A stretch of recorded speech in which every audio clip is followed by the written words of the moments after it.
Good evening, everyone. At this time, I'd like to call to order the May 12th, 2021 East Whiteland Township Board of Supervisors meeting. I am Scott Lambert, and I'm joined tonight by Supervisors Sue Drummond and Rich Orlow, and Township Manager John Nagel and his staff. This meeting is being recorded. At this point in time, I would like to do the Pledge of Allegiance. I pledge allegiance to the flag of the United States of America and to the republic for which it stands, one nation, under God, indivisible, with liberty and justice for all.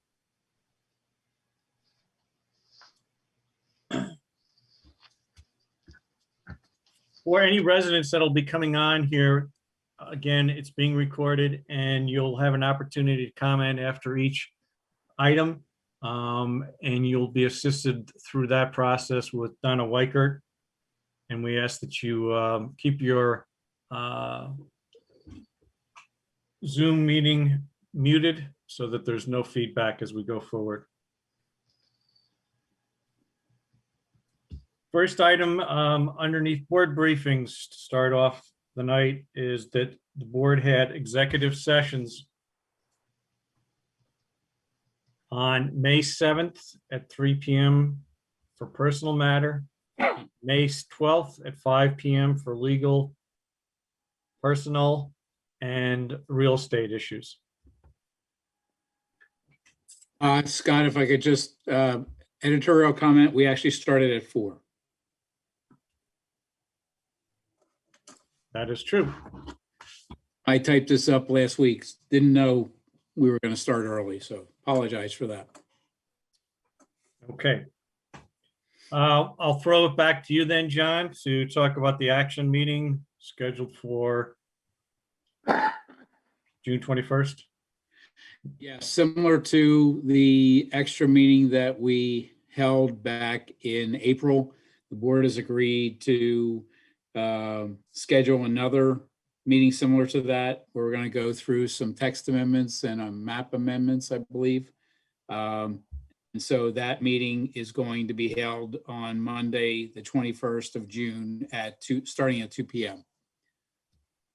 Similar format. Donna will be doing the legal advertising, and that's it in a nutshell. Okay. It's 2 p.m., not 9:15 like on the agenda. On the agenda, we ended up. That's correct. Right. Right, 2 p.m. Next, Daryl will be on deck here to talk about the 2021 long-term road project plan. Good evening. Thanks, Scott. A real brief explanation. Zach, if you could put up a spreadsheet, please. A little history. Back in 2015, the board authorized Arrow to prepare a pavement management study. And that entailed essentially walking every street in the township. And as you look at this exhibit on the screen, we evaluated each street segment. And you can see on the screen again, for instance, the first line item there, Church Road, segment 1, length, width, area, from intersection to intersection, and then the type of maintenance that is required, which is under the code column. And I'll explain the codes at the end, but you'll see that on the left side, the condition rating started at 100. Obviously 100 is a very good rating, so there was very little, if any, maintenance required on that road segment. And Zach, if you could scan down through the next page or two, what we did and what we have been doing is, as we've been improving road segments, you'll see the star over that 98 there, and then in the next column, the year 2019. So in 2019, that particular road segment, Summit Road from Carroll Lane to Woodcrest Lane, was improved. And Zach, if you keep just scrolling down, you'll see as he scrolls different years in that second column. Those are 2019. And we started this back in 2016. We finished the pavement management study and submitted the final report in January of 2016. So during the year of 2016 was our first first pavement or street improvements that we started to document. And so as he continues to scroll down, you'll see that the condition rating reduces. And then you'll see again, the year that the improvements were made in the second column. So if you get down to the last page, Zach, page 11, I believe it is.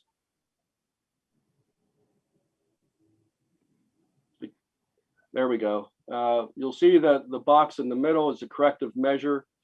And in the one column, you've seen these codes identified. So as an example, down at the bottom there, F is paving fabric. So if there was paving fabric recommended to be placed on the roadway, that's the unit cost that we used, the 2021 unit cost. And then you'll see to the right, the next box is just an addition of the different classes of the rating. So from 96 to 100, there's 192,000 and change cost associated with the rest of those road segments and so forth. So down at 76 to 80, there's $348,000 worth of improvements to be made when we get to those road segments. Currently, and Zach, if you want to bring up the map now, please. We also transferred this information to a township map that we used in the original study. And you'll see under the legend there, the different colors and the years. So in 2016, we improved the road segments that are shown in purple. And the costs associated with those road improvements were $269,392.96. So again, as you look at those in 2017, 18, 19, and 20. So in a snapshot, those are the road segments that we've completed since we started following the road improvement plan for a total of $1,801,353. And currently we do have our 2021 project out to bid. We will be opening bids, I believe it's May 28th. And again, there we expect to spend $350,000 or thereabouts is the estimate. Any questions? Daryl, when would you anticipate having to reevaluate roads, or are you kind of keeping up with it as you go? No, we haven't reevaluated any road segments, Sue. John Neal has been out. He identifies the roads each year that he would like to have improved. But again, it's a work in progress. So every year, obviously, some of these roads may get in worse condition. So it might be worth the effort to take a look at some of the remaining roads, particularly with the lower condition rating in the next year or two, to see if the recommendation of the type of correction would change. Maybe they've gotten so bad that we have to reconstruct as opposed to do a level and overlay, something like that. Okay, so Yeah. maybe anything that, just to keep the list up to date, because it looks like a good project, but it's 6 years old at this point. So okay. That's correct. It is 6 years old. And again, John Neal has been keeping track of these roadways and been keeping me informed of the condition. So, but at some point, I think it would be good to revisit the streets that have not been improved to date. Great, thank you. Yeah, I agree with that. I would do that. I see some in the 95 range that sure don't look 95 to me. So it wouldn't be a bad idea to go through a number of roads again. Okay. Yeah. And if I could just add, when Daryl and I started this back, I guess 5 years ago, I believe that Arrow took on a summer intern to help do a lot of the boots on the ground type work to get this inventory together. So That's correct. I would imagine we'll probably make that same effort either this summer or sometime soon. I would point out Daryl's done an excellent job in putting all this together, and John Neal in executing it. Just ballpark figure, I think we've actually doubled our productivity in as far as the road pavings that happened or the improvements that happened over this time. We would, with a previous contractor, we would get to a point and we would stop. Not because of money, just because of capacity with the contractor to get things done. So we've recommitted resources to this from a funding standpoint, but also made the process more competitive from the contractor standpoint. It looks good. I mean, I have no big complaints. Just let's not lose track. We're doing really well. So. Yep. And each year we'll update the map as we have been doing, as well as the spreadsheet. So you're up to date. Thank you. Okay. You're welcome.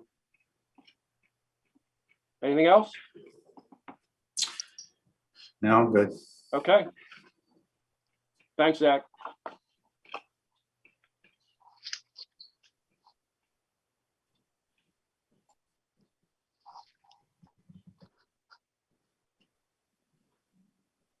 You're muted, Scott, you're on Scott. mute.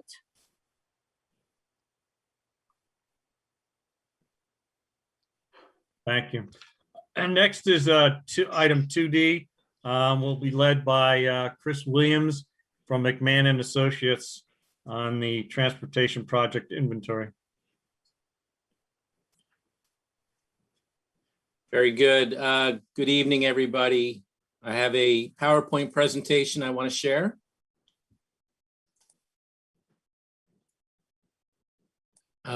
Do you see the, Zach, help me out here. Which slide do you see? Do you see the presentation or the next slide page? We see the presenter mode, so I think you need to do the display settings there. Okay, there we go. That's good. Is that better? Yes. All right. All right, well, good evening, everybody. So I want to talk about Chester County's transportation improvement inventory. Township has prepared a very detailed spreadsheet that outlines all the projects in East Whiteland Township that we have listed on the TII. What I want to focus on this evening are just those projects for which we are potentially changing or adding. So let me provide a little bit of background for those people that may not be familiar with really what is the Chester County Transportation Improvement Inventory, or the TII. So the county reaches out to every municipality. This happens every 2 years, and the county requests each municipality to provide its updated listing of transportation improvement projects and transportation priorities. So what kind of projects might that involve? Well, it could be anything. It can be bike and pedestrian projects. These can be transit projects, bridge projects, road and intersection projects, new road connections, really anything transportation, all modes of transportation. And like I said, the county goes through this process, reaching out to every municipality in the county every 2 years. So just a little bit of background. So this graphic I borrowed from Chester County Planning Commission, and it describes the process of how sort of an idea for an improvement actually becomes a project. It kind of reminds me of the old Schoolhouse Rock cartoon, how a bill becomes a law, right? So it is a process.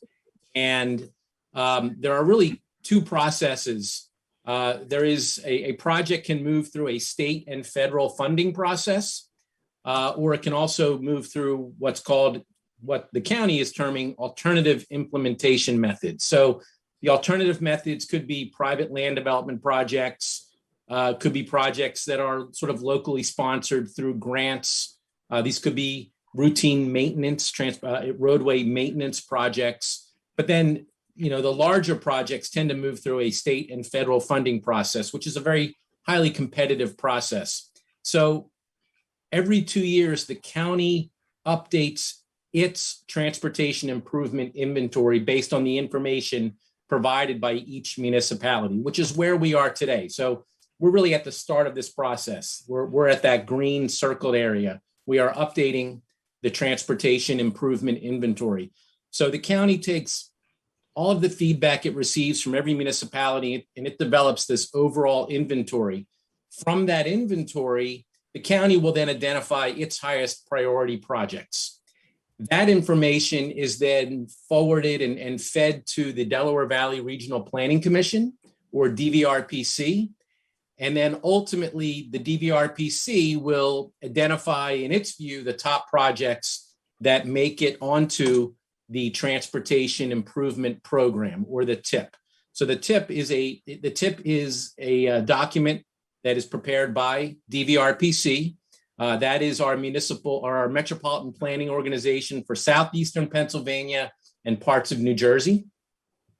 Once a project makes it to the DVRPC TIP, and then ultimately it could make its way over to PennDOT's 12-year plan. And that's probably an expression that this group has heard before.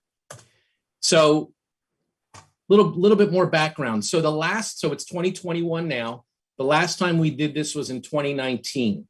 The 2019 county TII, there were a total of 532 projects in Chester County on the county's TII. Those projects were valued at $4.42 billion. Then that information, was used for the county to develop its priorities. That information was fed to DVRPC, and then DVRPC updated its TIP, or Transportation Improvement Program, in 2020. It is a competitive process. So the county starts with 532 projects. Ultimately, the DVRPC TIP had 380 projects. So not every project makes it to the TIP. In fact, honestly, very few make it to DVRPC's TIP. There were 380 projects on the Pennsylvania side of the river in the DVRPC region. And those 380 projects were either in Philadelphia, Montgomery County, Bucks County, Delaware County, or Chester County. And the value of those Pennsylvania projects was $5.4 billion in the 5-county region. So again, highly competitive process. Only a few projects from Chester County will make it to the TIP. And in fact, in 2020, I believe only two or three projects from Chester County were newly added projects to the TIP. So just because it's a East Whiteland TII project, it's still a difficult process to ultimately make it to the DVRPC TIP.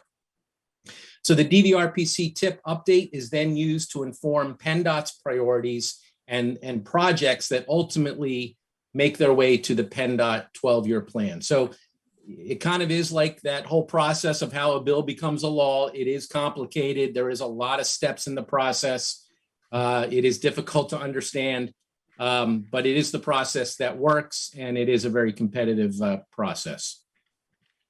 So currently the current TII for East Whiteland, again, it was last updated in 2019. So in 2019, we had 30 projects in East Whiteland on our TII that was given over to Chester County.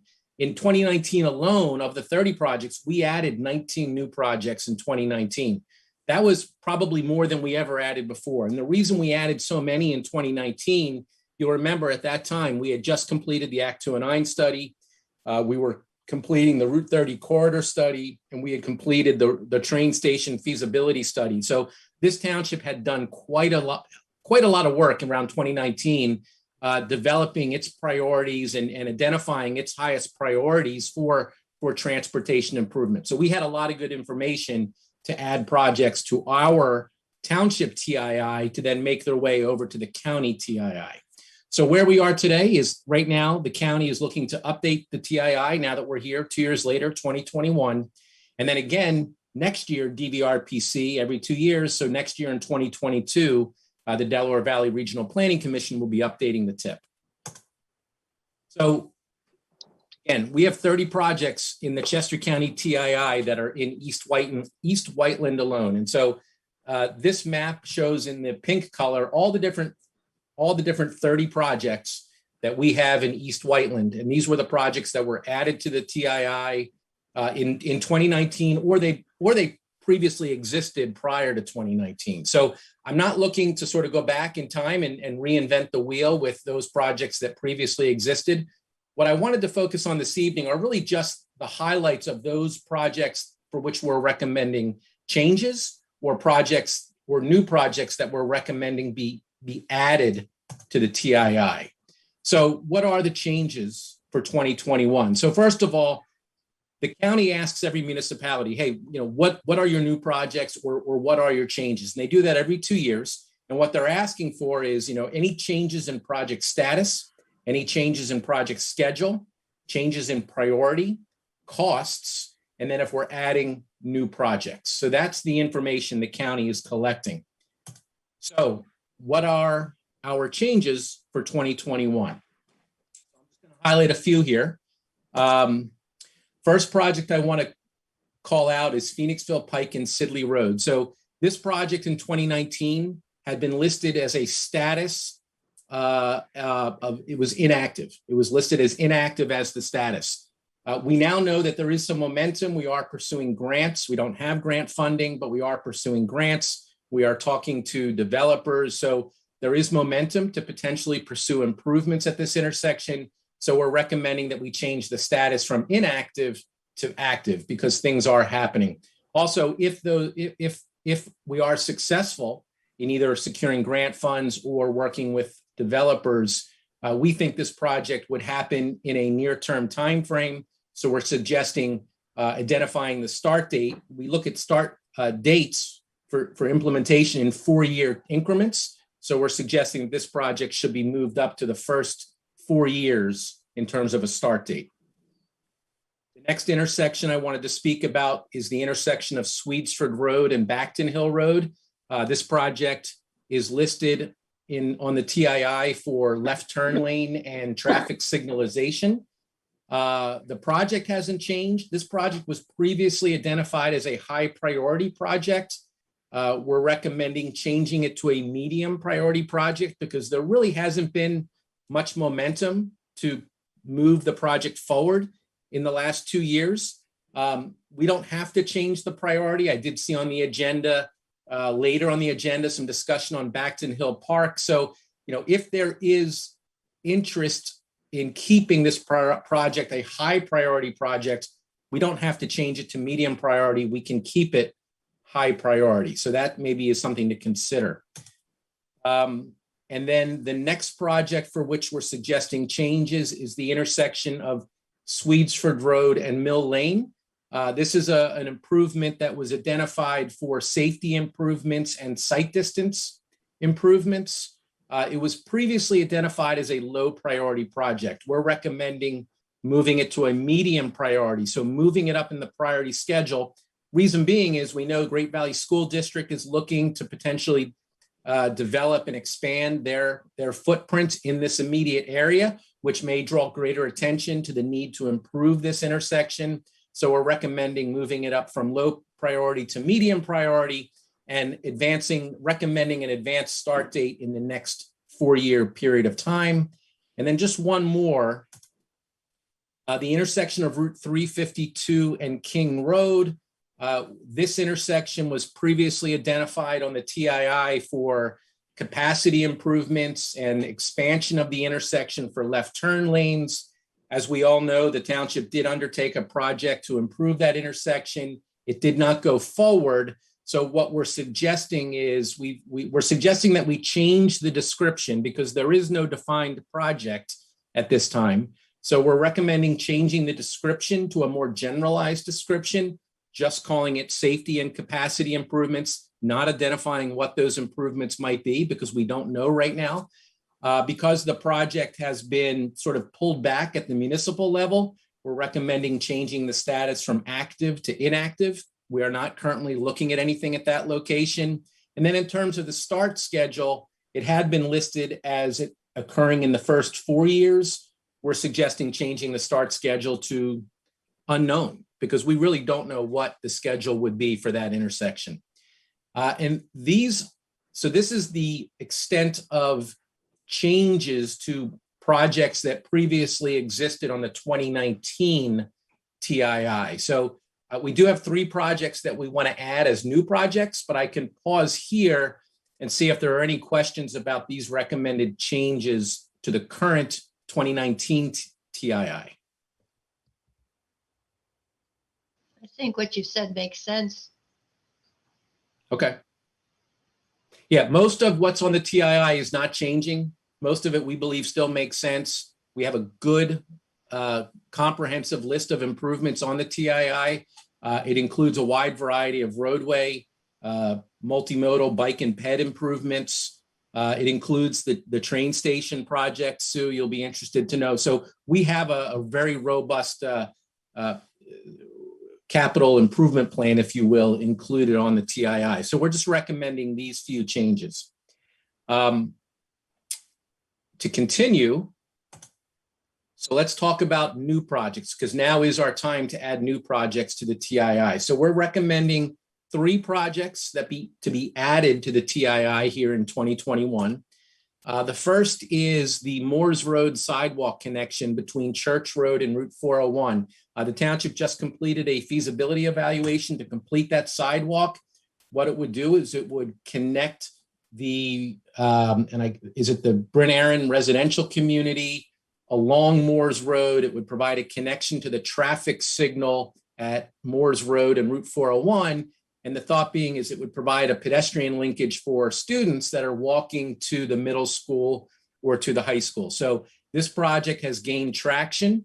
Things are now happening. The township is talking about pursuing grant funding to complete that critical missing sidewalk section. So with that in mind, we're recommending this project be added under the status of active, with a potential start schedule in the next 4 years and a high priority designation.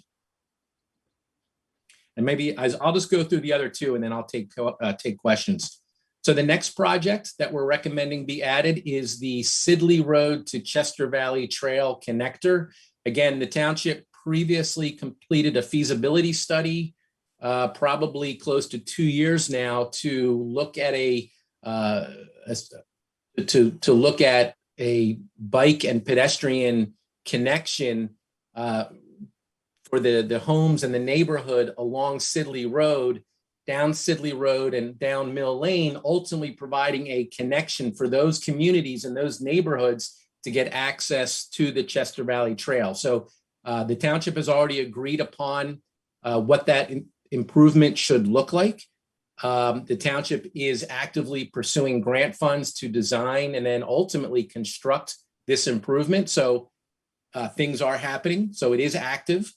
If we're successful with funding, it theoretically could occur in the next 4 years, and it's believed to be a high priority project. And then lastly, Patriots Path along Route 30 between Route 29 and Old Lincoln Highway. So this is a project that the township had looked at several years ago, providing a pedestrian connection and a sidewalk connection along Route 30 under the Norfolk Southern overpass, connecting Route 29 and the shops where Panera is in that area, and really providing that extension of the Patriots Path along Route 30 under the rail line to the intersection, the signalized intersection of Old Lincoln Highway and Lancaster Avenue, and then providing a pedestrian crossing to get across Lancaster Avenue up Old Lincoln Highway, which would ultimately connect into the borough of Malvern. So this is something the township had looked at several years ago. It was sort of put on ice for a while. It's regained momentum. We're looking at it again. So there's a lot of interest to complete this critical connection of the Patriots Path.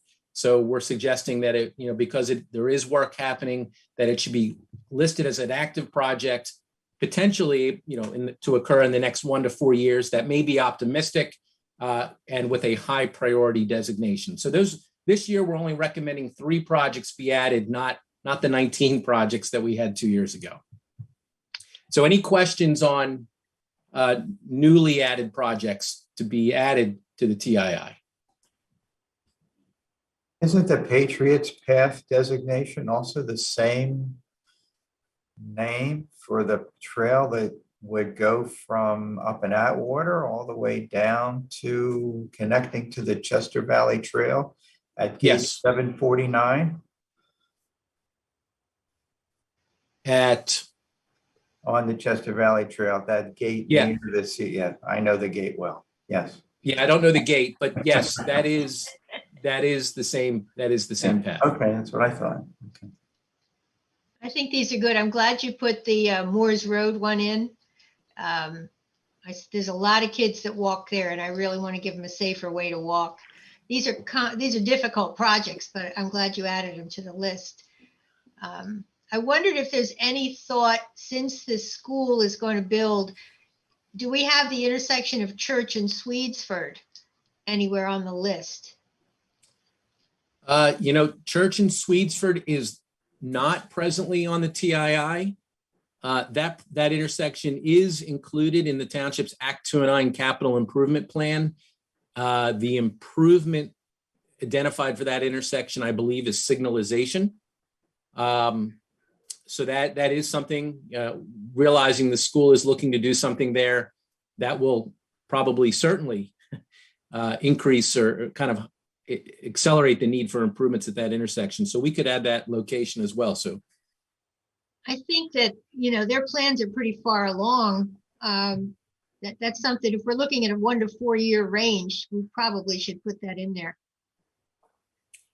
yeah, we could add that. Okay. And you say it's on the 209. Okay, that's good. It is, yeah. So we have all the information we need. So that project is it is contained on the township's 209 capital improvement plan. Okay, That's currently a four-way stop sign, right? right. That is, yes. Right, okay. So that would be just no road changes, just a light instead of a 4-way stop.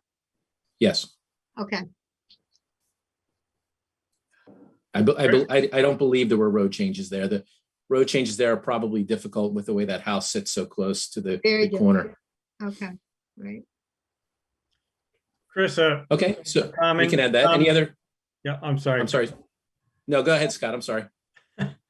Common question that comes up, and maybe you can just comment for people to understand the status, is the 352 and the bridge overpass just past 3-ton road.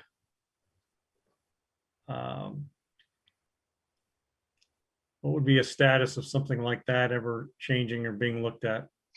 So we do presently have a project on the it's in that has been identified as an improvement project. It's been identified. It was identified as part of the train station feasibility study. It is presently a project listed on the TII in terms of providing an improved pedestrian connection along 352, connecting Immaculata and King Road along 352 down to Route 30, which would inevitably, we would have to address that overpass as part of that project. So the rail overpass specifically by itself is not identified as a project, but that corridor is identified as a project for pedestrian improvements, which presumably would have to potentially look at that overpass in some sense. And it's never going to happen. Try to get Norfolk Southern and all that to work on that. That's Norfolk Southern, right? I think that Or one's is that Amtrak. That's Amtrak. Yeah, and we've been in touch with Amtrak. There are no current plans that they have to do anything at that location. So Good luck. there's no plans for any major improvements anytime soon. Okay. Thank you for. But the it's not to update. say that it couldn't happen, perhaps as in connection with a train station project or some other project, we may be able to do something. Is there ever anything that can be done to prevent or mitigate the amount of trucks that get stuck under the overpass because of their height? Something as simple as a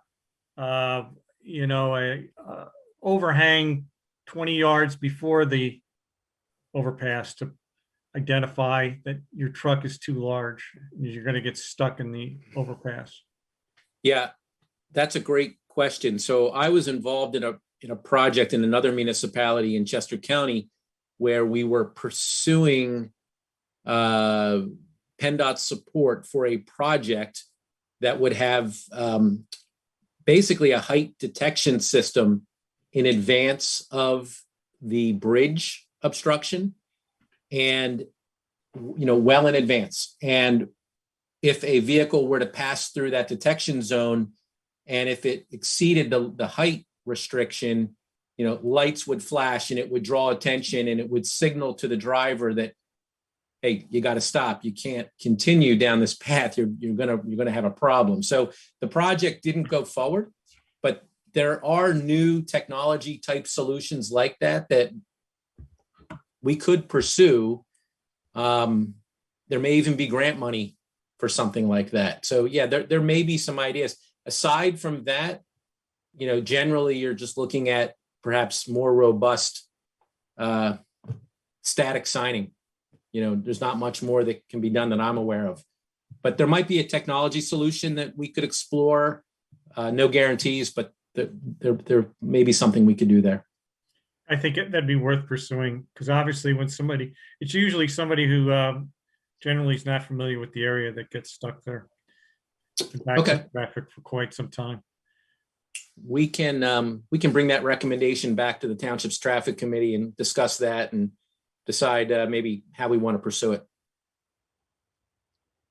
I don't think it's ready. We haven't quite shaped it yet, Scott, so I don't know that we're ready to add that to the TII because we don't know really what that would be. But I do think, sort of as an offshoot of this conversation, why don't we bring that to the township's traffic committee? We can discuss it and see if there's something that we can put together in terms of a solution to address that problem separately. That's a good idea. Thanks. Okay, so that's really it. Those are the changes we are recommending. The next step would be, I don't know that we need any formal action from the board. I think we're just looking to make sure that there is no objection.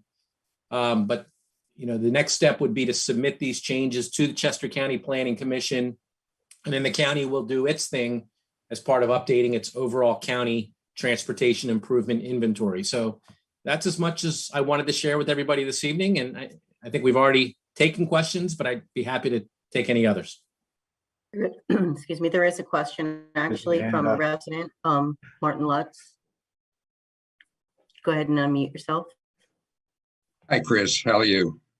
I'm doing fine, Marty. How are you? Great.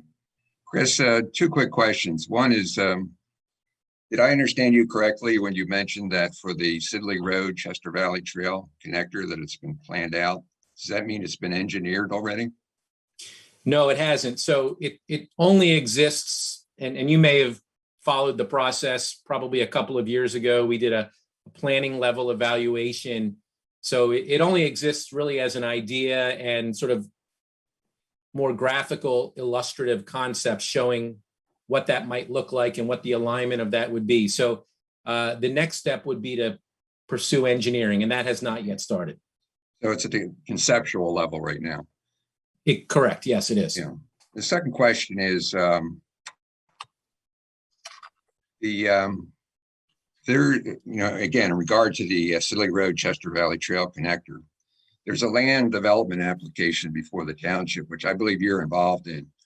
It's the Building 5 on the what's known as the St. Aubin property. And Building 5, the condominium parcel that it's on, borders in part along Mill Lane. If I recall correctly, the land development plans do not show the Chester Valley Trail Sidley Road connector on the plans. I believe it would be a good idea, so we avoid future problems, that those land development plans incorporate the Chester Valley Trail Sidley Road connector. Yeah, so great suggestion, and I agree, and the township staff agrees. So that is one of the outstanding issues that we have on the list to coordinate with the developer to at least show in general an alignment and an area of where that what we want to do is we want to work with the developer as they're moving through the process to secure whatever easements or rights of way may be needed to support that trail. Since we're sort of in this discussion mode with them. So yeah, we agree. And I don't know if it'll be formally a part of their plan set or if it will be prepared as sort of a separate exhibit. But I do suspect that we will get there. And we can, that we can certainly keep you in the loop on that, Marty, or if it's, part of the land development process, it'll be included at that time as well. If I may suggest, I would offer that maybe that should be part of the land development plans themselves. The reason is that a number of years ago, when the land development plans were before the township for renovating buildings 1 and 2, there was some mix up where the path that was supposed to be on that property along Mill Lane was not a condition of the plans, and there's some debate afterwards and disagreements what was required. I believe, Steve, you were involved in that. So from my standpoint, to avoid that kind of situation, that maybe what I'm talking about, Chester Valley Trail Silly Road Connector, should be incorporated specifically within the final land development plans. Yeah, you know, with that experience in mind, that really is a great recommendation. And as I think about what I just said, it probably leaves too much to chance. So I would agree. That would be, I think, a more cautious approach to follow. Great. Thanks, Chris. Thank you. Is that plan still in the stage of back and forth with engineer letters, or has that been before the planning commission yet? So a little bit of both. Go ahead, Zach. I'm sorry. Sorry, Chris. Yeah, a little bit of both. It was introduced to the planning commission just to kind of get it on their radar. There are a number of items to still work through on the design of the site and some of the off-site traffic improvements. Chris makes a good point about what we basically discussed with them is that if we can come up with our general alignment that we have sort of in concept, even without full engineering, they would be open to providing the appropriate easements, sharing some of their survey information. So I think likely we will get to a point where we can include at least the easements in this concept on that plan, but we're just not quite to the point we've connected all the dots just yet. But they're fully aware of this request, and they know it's an item that is on our list, and it's going to be an item that we need to clean up before we're ready to sign off on the plans. Yes. Is the current applicant the purchaser of the first part of the Saint Gobain property, or is it the developer who sold it to this purchaser? Do you know? It is the Mountain Laurel Funding Company. So that is the company that purchased the majority of that site. The previous developer is no longer involved on this aspect of the property plan.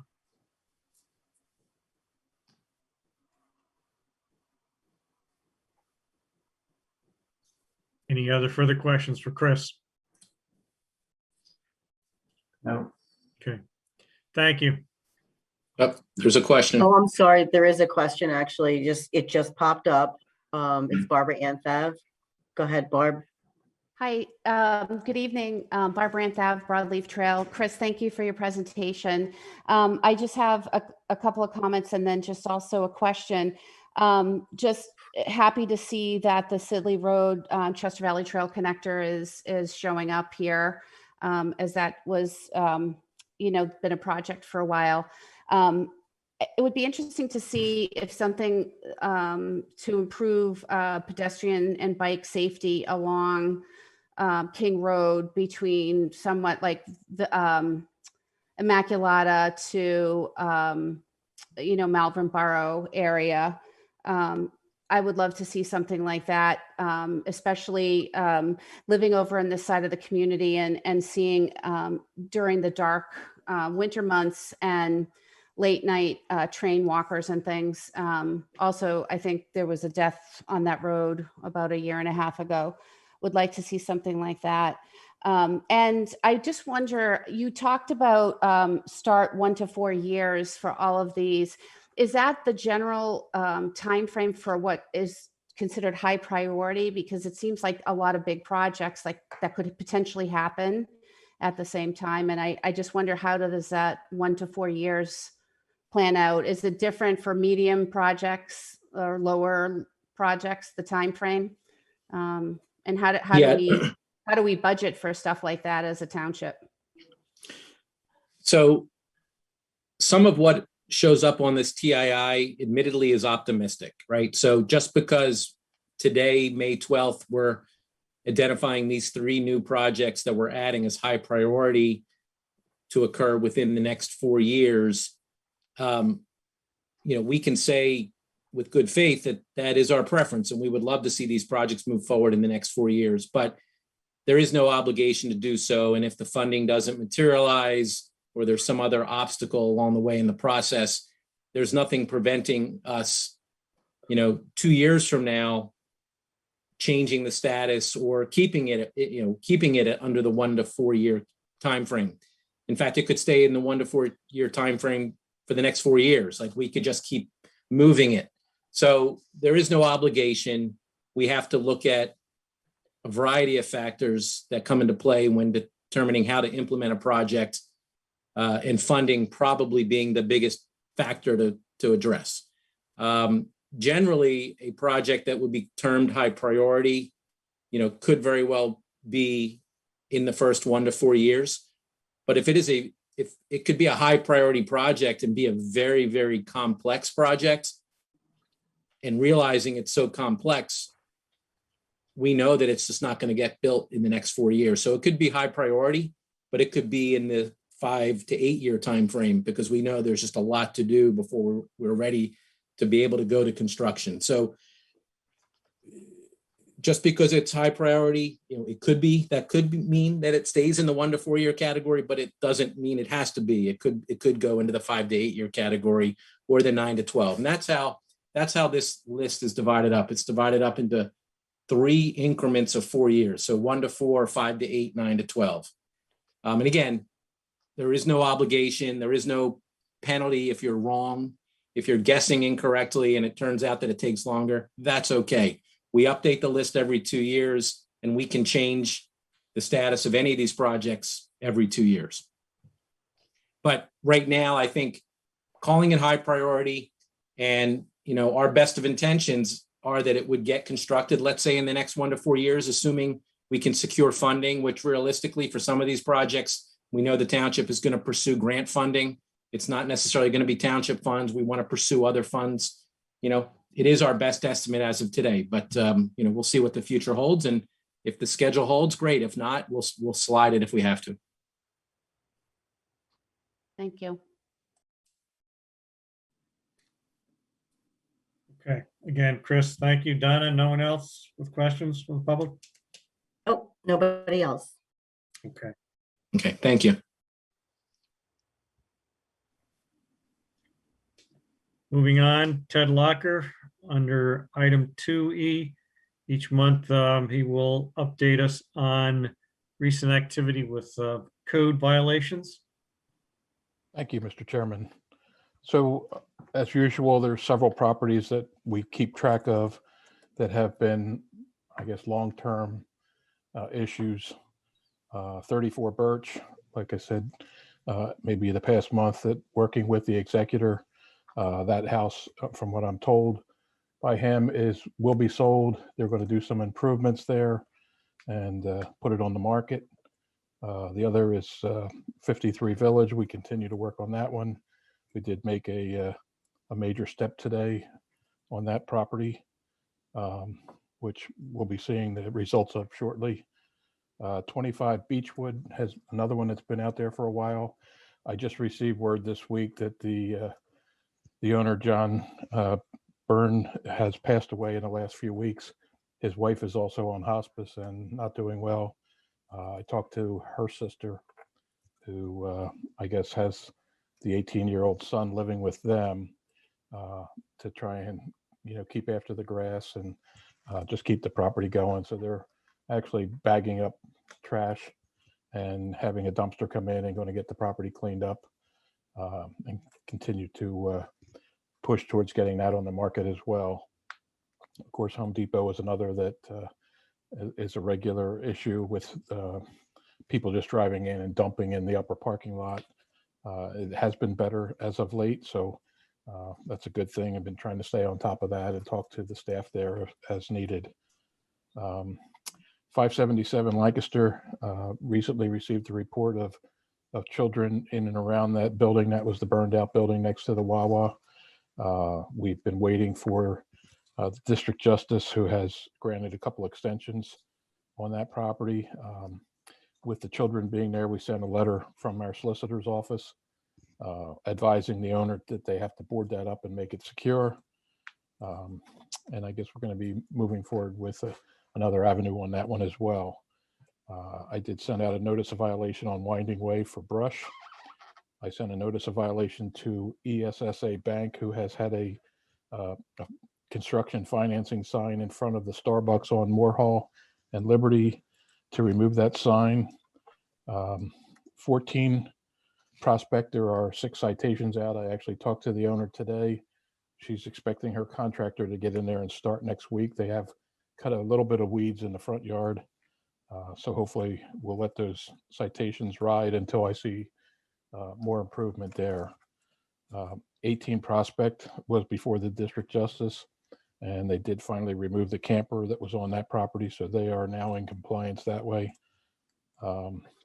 41 Moores Road was sent a notice of violation for weeds. Some of the areas they cut and some of the other areas around the property, they've been let go.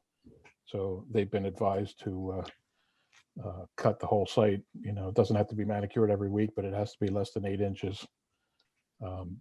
The couple of concerns received at, I think, the last meeting with the lights at the Alfa Romeo dealer. I talked to the manager there, and I know as of currently that they have re-aimed the lights on the building down so they're not facing out towards Lancaster Avenue as much. We talked about shields on those and trying to keep that light from spilling out off the lot. Lincoln Court Shopping Center, working with the sign contractor. He is working with each of the individual businesses that advertise there, and he is going to convert those that have the light color background to a dark background so that it's not as brilliant in the evening. And that is pretty much the list for this month. Ted, is he aware that the American flag waving is a violation also? He is. I did notify him of that, and that is supposed to be changed. I have to get over there and check and see where he's at with that.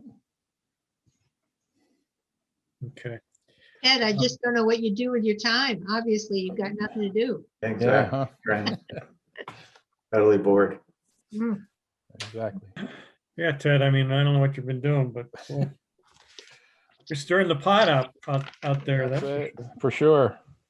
All right. Well, good job, and thanks for the update. And I see that we do have a We have a question. question from Barbara Ann. Donna? Yes, we do have a question. Go ahead, Barbara Ann. Hi, Ted, thanks for the report. I did want to let you know that, and I just haven't had a chance to email you, that last Friday around 7:25 p.m., I drove by Lincoln Court and the flapping flag was flapping away on the electronic sign.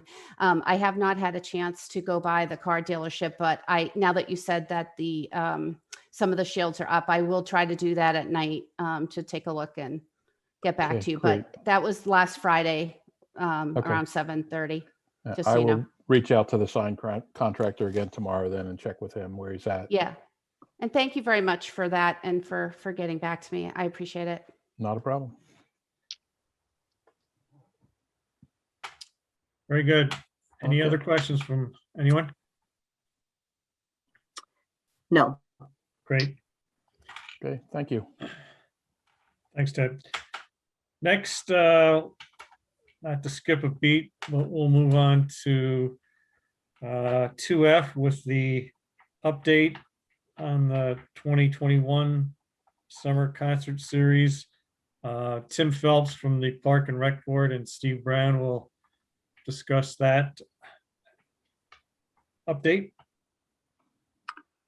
Scott, I'll just provide an introductory word or two here and let Tim take it away. This matter was discussed with the board, I think maybe 2 months ago. I'm not sure. It's back in the winter months when you were advised that the Friends of Summer Stage was not really completely operating, I guess is the best way to put it. There were some members still active, others weren't active, and the Park and Rec Board talked about it, I think, at 2 meetings now, and have had some offline discussions as well, and decided to step in and try to provide the concerts and that service to the public this summer. And Tim has done a lot of work, and Chuck and other members, Tom O'Neill and Gail Keys and some other people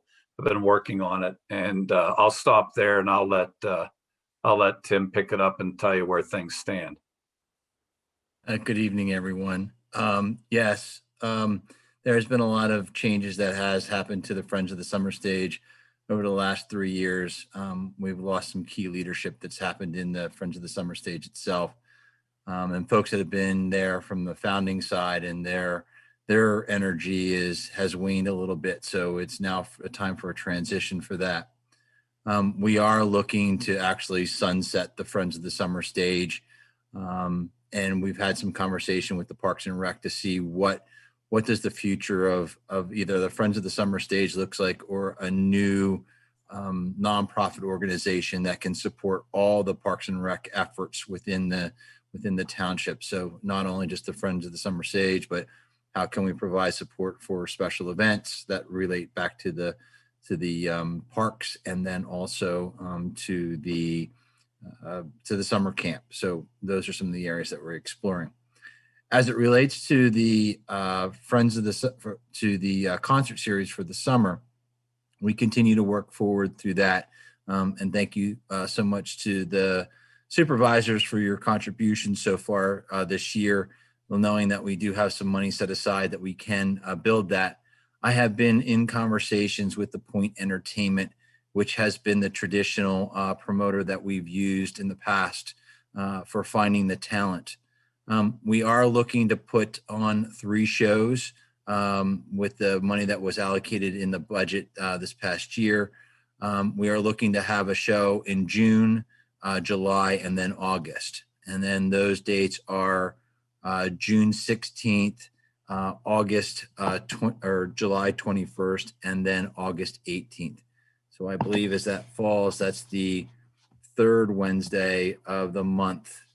So pull up my calendar here and just double check that. So that's the 3rd Wednesday of the month. So we believe that there's no conflicts within the overall township calendar that would help us, continue to promote that for that. What we are looking at right now are trying to secure the bands for potentially a reggae night, a folk night, and Americana night. We do have one more option. As I said, as I work through with the Point Entertainment, they are out seeking those contracts as we talk about this. We're pretty much, with the $10,000 that's been allocated, it's kind of a little bit of a struggle at this point between the talent, the management side, and then also with the music, the sound side. But we're working through on that budget as we speak right now. So those are the 3 key areas that the supervisor's money helps support that effort. Not to interrupt you, but I'll interrupt you just briefly. When you get done, we have an update on some of the funding source and the value. So okay, great, thank you. I have also been in touch with Susan Hamley, who is the Chester County Visitors and Conference Bureau person, to make sure that we are aware of what the current state regulations are for any outdoor public events. So when it comes time for the concert series 2, that we can make sure that we're compliant to what all the state regulations are. We know that towards the end of the month, those state regulations will be changing. So but we just want to make sure that we're abreast of that so that we can keep the social distancing that may be required, the masks that we know will be required, and anything else that would be at this time. Matt has provided me a kind of a task list. So I've been going through that task list right now, checking off the things that I can do now to make sure that we secure parking lots and other volunteers that we would need. Kind of working with Chuck at this point too, and having conversations with other entities that can help provide some volunteers as a whole for the event. And that will be the big need is, probably about 7 volunteers come the day of the concert just to manage through making sure that people know where they can sit and where parking is and securely getting from point A to point B. So that's a little bit about what's going on at this time. Willing to take some questions. Well, I'm excited that we'll have the opportunity for the first time in 3 years to actually attend one of the concerts, since the concert will be on a non-Board of Supervisors night. Thank you for that.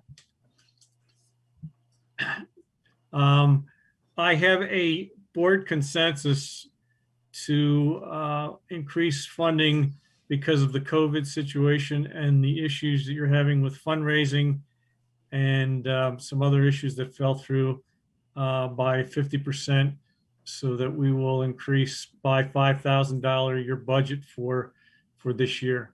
And Great. I would, at this point in time, ask Rich, I'll entertain a motion. Sure, I'll make a motion to increase the summer stage, summer concert series, summer stage funding by $5,000 to total $15,000. Do I have a second? A second. All in favor? Aye. Aye.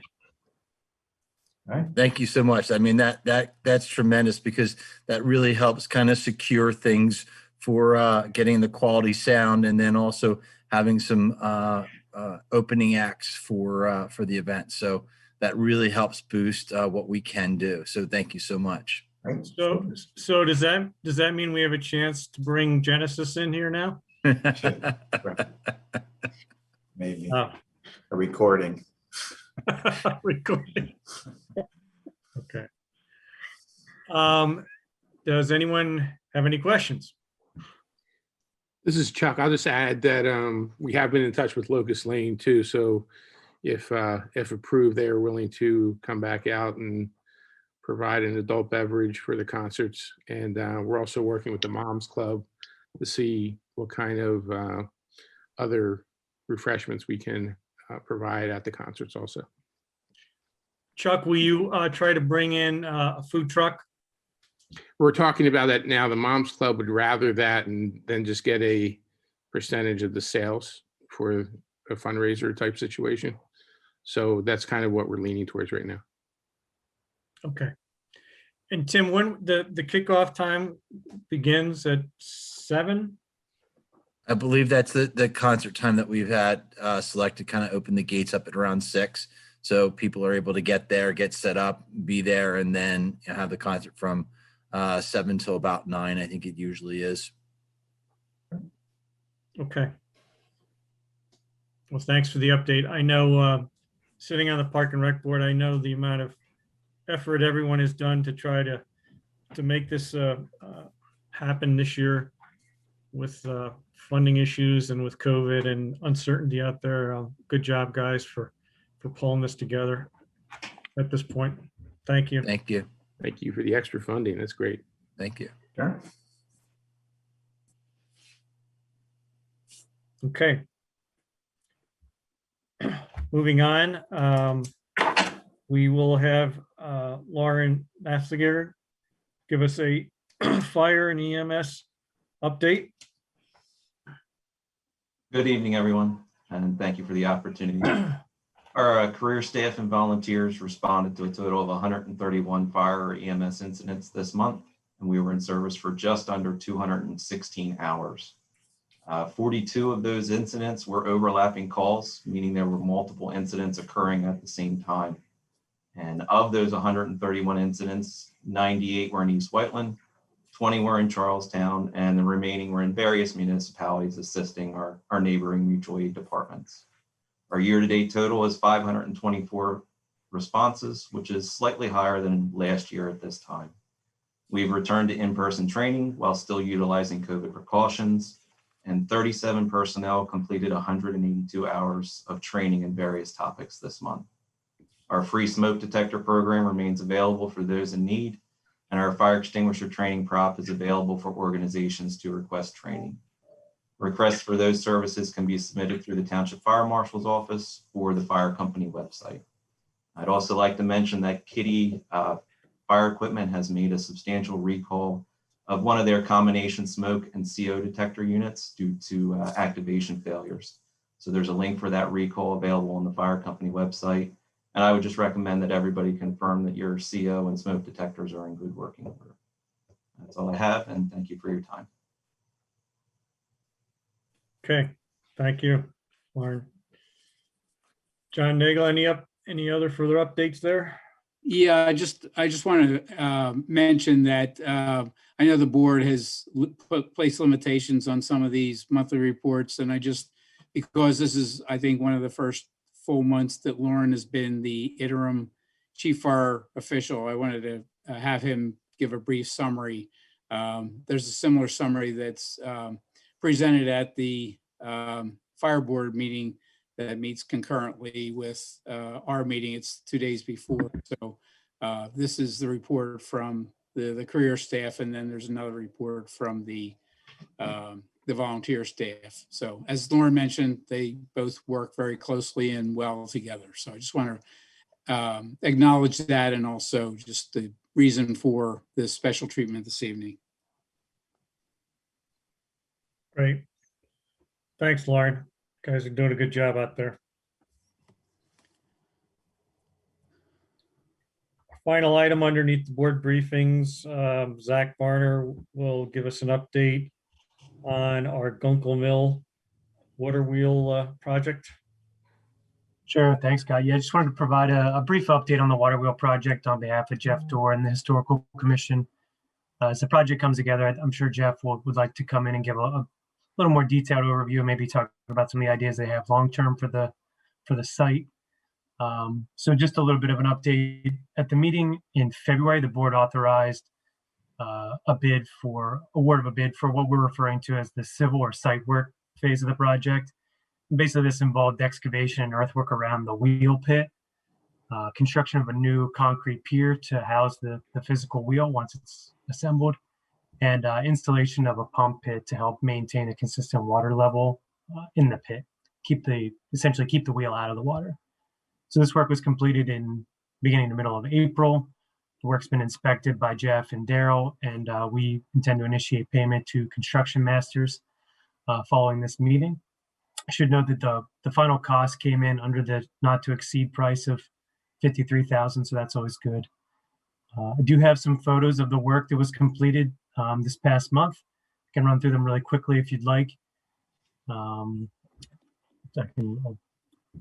defer to you whether you want to see the slideshow quickly or not. Sure. Why don't you do a quick one? Sure, just a few photos. So this is the a before shot, I should say, of the mill. You can see it's pretty overgrown. The water level is fairly high. Just want to call your attention here underneath where the shaft protrudes through the mill structure. You can see about 3 rows of stone before you get into the water. So the water level is pretty high. It fluctuated, but it's fairly high. Sorry, I just bumped my screen here. So this is a shot of the work actually being performed. They pulled it back sort of in tiers to get the bank back and lower the level so that they could ultimately construct the wheel well and the pier. This is them setting the pier itself before they sort of poured it in place.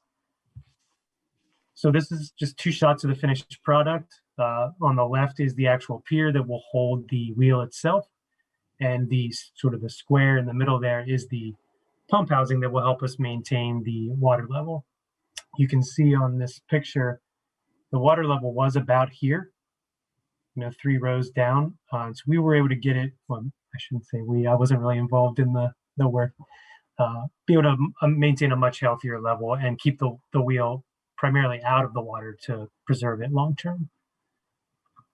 The next steps, I can stop share here. The next steps really are related to the actual wheel. Township's millwright consultant, Ben Hassett, was out on site last week and did some preparations for the actual wheel installation. This included some physical rigging inside the structure for the ring gear and the drum that drives the shaft.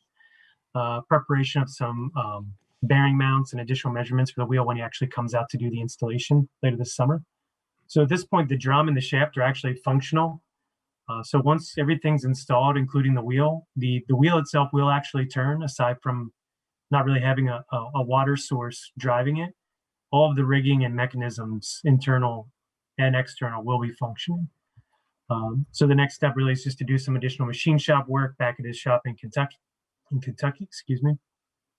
And Ben will be back out in probably mid-June to actually do the installation. So maybe at the July meeting or the August meeting, Jeff could present some actual before and after pictures.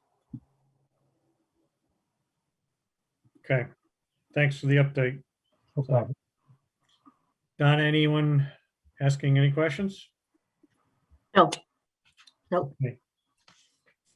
Moving on, Chris Yeager, you're up regarding an update on a long and tedious but successful process for filling in 2 new full-time police officers.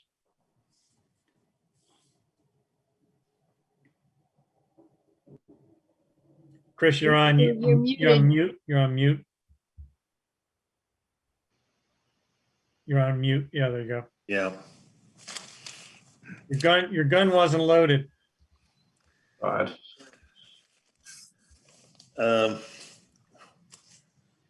So we did have a long and tedious journey through this hiring phase, as usual, because we are efficient and thorough.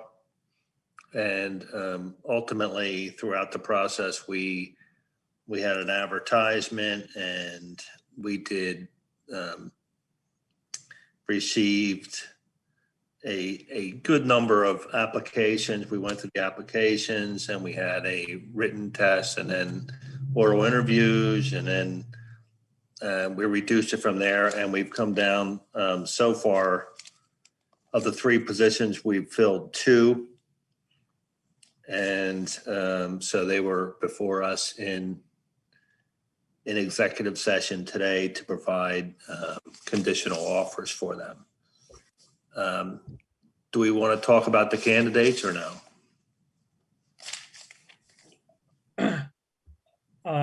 John, is that appropriate at this point? I think mostly because they've already informed their current employer that they are leaving.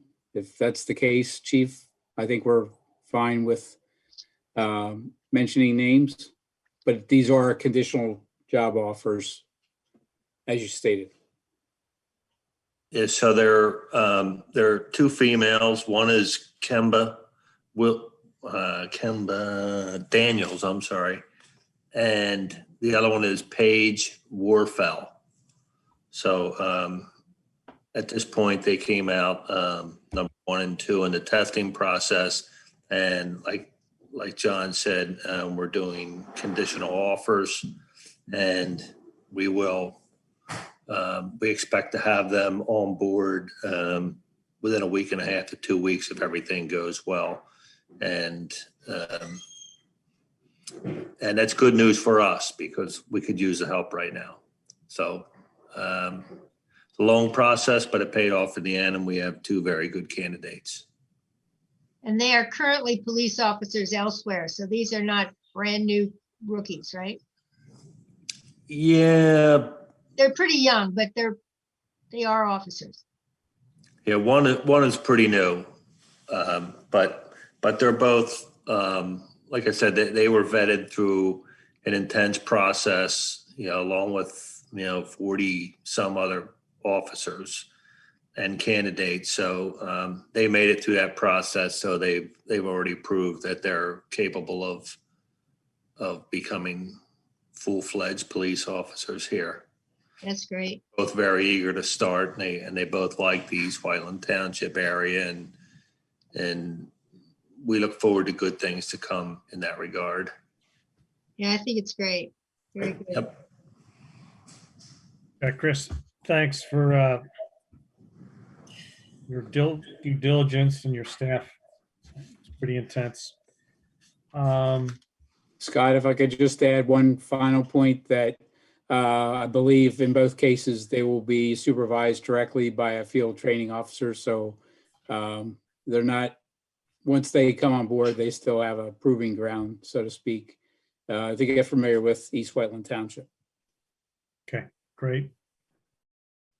Yeah, as part of the accreditation process, we've extended that FTO program because of our changes in policies and the extent of our policies. So they will have a long time to learn everything that they need to know before they're off of the field training program. Very good. Rich, Sue, any other questions that you have? No, none. They look very good. Hearing none, Sue, I'll entertain a motion to approve conditional job offer. I'll make a motion to approve conditional job offers to Kemba Daniels and Paige Warfel. Do I have a second? I'll second. All in favor? Aye. Aye. Great. Passes. Thank you very much. Thank you. John and Steve, if you can give us a update on our second job offer candidate, Director of Codes. Just defer to Steve. He's more involved in that. Thank you, Scott and John. We're pleased to have this in front of the board this evening. We have extended the conditional job offer to Mark Moses, who works in a neighboring community, has been there a long time, to serve as deputy for the Codes Division of the Department of Codes and Life Safety. Mark has served that community as a code enforcement officer, assistant zoning officer, a building code official, the fire marshal for that community's fire department, and has served as the director of code enforcement for that community. Mark, excuse me, has virtually every certification and experience in the building code business that you can have and hold. And that's something that is very difficult to find and come across. So again, we're very fortunate to have him accept the offer and have the experience and certifications and knowledge and training that he has. That's all I have about Mark. I don't know if the board has any questions or anyone else has any questions, or if John wants to add anything. But the action tonight is to have the board ratify the job offer. I don't have any questions. No questions. I'm sorry. Steve, did you mention his start date? No, I didn't. Sorry, that's a good point. He's slated to start next Monday, the 17th of May. So very excited about that. We've been without a deputy and we've been making it work, but it's strained a lot of people in the organization. And thanks to those who've stepped in on staff to help, and thanks to Keystone Municipal Services, who's our third-party contractor, who's also stepped in. But it's going to be a welcome relief to a lot of us to have a deputy, and back on board and working full time. And I thank Steve Brown specifically, because I think he's shouldered most of the burden during this transition. So I think he, above all, will be looking forward to Mark's first day and future days. Yes, well, thank you. And I am very much so. Great. Rich, would you, I will entertain a motion from you. Motion to ratify a conditional job offer to Mark Moses for Deputy Director of Codes. Do I have a second? Second. All in favor? Aye. Aye. And it passes. All right. I'm going to throw a curve to everyone out there under 3F. At this point in time, I would like to make a motion to for a approval for fire command consultant, who Tim Sullivan, who will be providing 2 days of consulting work for a maximum of 2 months, with the total value of his consulting agreement not to exceed $16,000, to help us identify our new fire commander. Do And I have a second? Scott, if I may, just as background, the board had a chance to meet with Tom in executive session on the personnel. Tom was the public safety director in Montgomery County for about 20 years. He served under a number of administrations. He started in the business as the emergency management director in Upper Moreland, or you would know it as Willow Grove, Montgomery County, and served in that purpose under a very similar department, a combination department of career firefighters, EMTs, as well as volunteer firefighter EMTs. So Tom is at the top of the profession. He just retired from Montgomery County, and an effort to help East Whiteland out, has agreed to help us out on a temporary basis in this transition as we sort through the internal candidates to fill the chief fire official spot. Thanks. Okay, thanks for that update. So again, I will make that motion to accept Tim Sullivan in the fire command consultant position, again, with the stipulations I read before. Do I have a second? Second. All in favor? Aye. Aye. Good. Passes. All right. Next, we move on to Backton Hill, and I'll ask Steve Brown to kind of lead us and to the number of items that pertain to the park project. All right, thank you again, Scott. I'm going to ask Zach to share the screen and just share a couple slides. These have been shown to the board and to the public before, but I thought while I spoke a little bit this evening about where things stand and what needs to be done, we could show these slides again. Many folks know that the township purchased this property over 20 years ago. So this park has literally been 20 plus years in the making. Over that time, there have been multiple ideas and multiple plans that never came to fruition and never were built.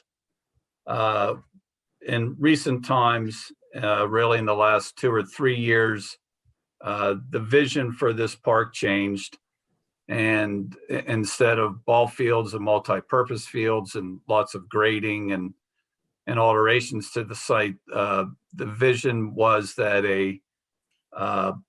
an all-inclusive or actually a more inclusive park be built with something for everyone.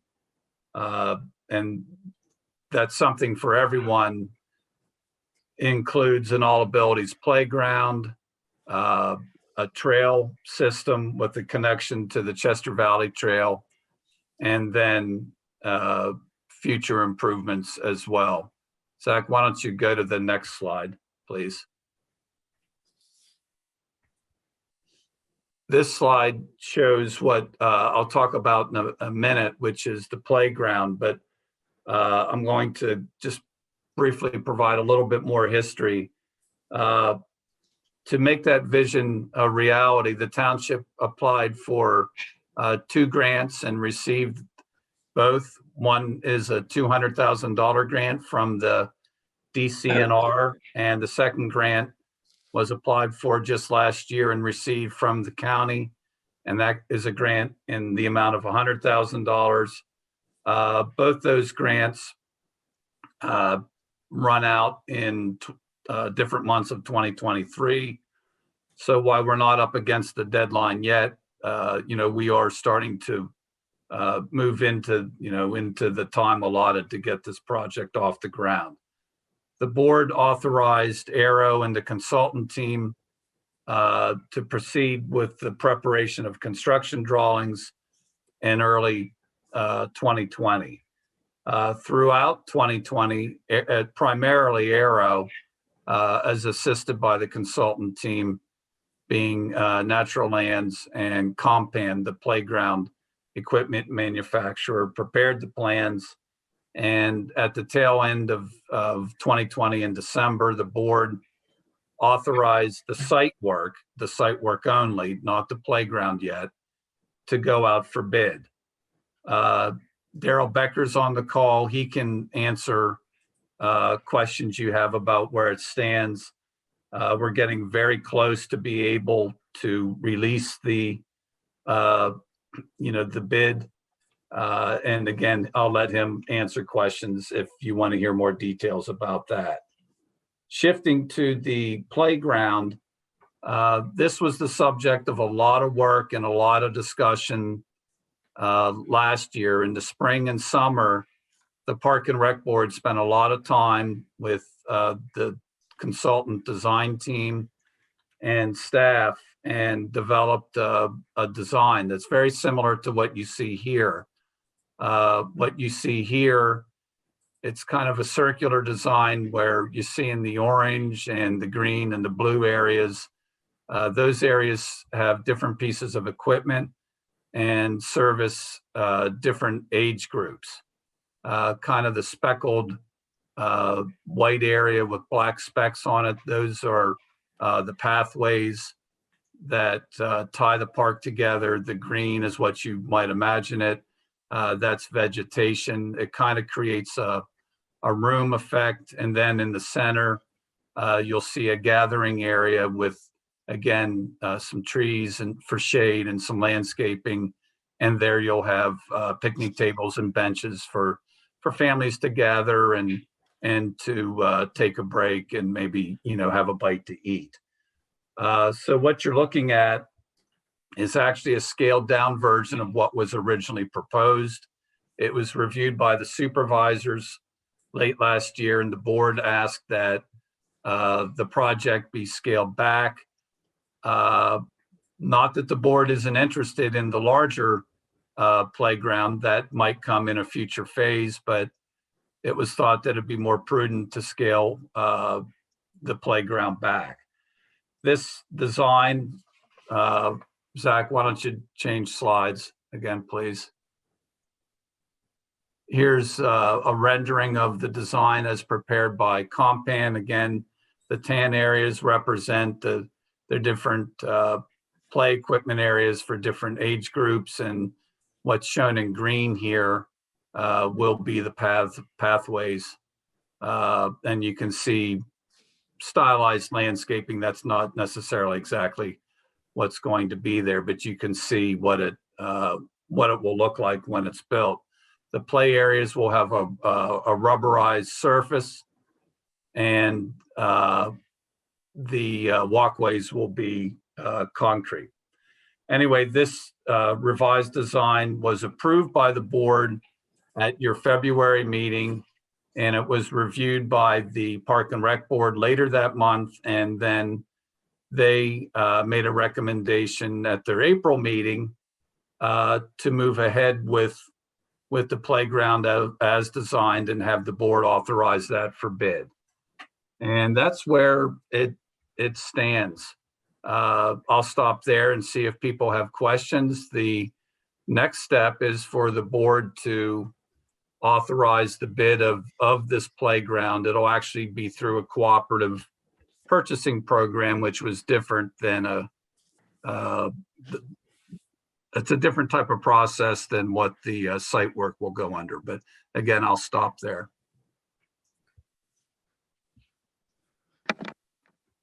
Chuck, have you got any comments you'd like to add?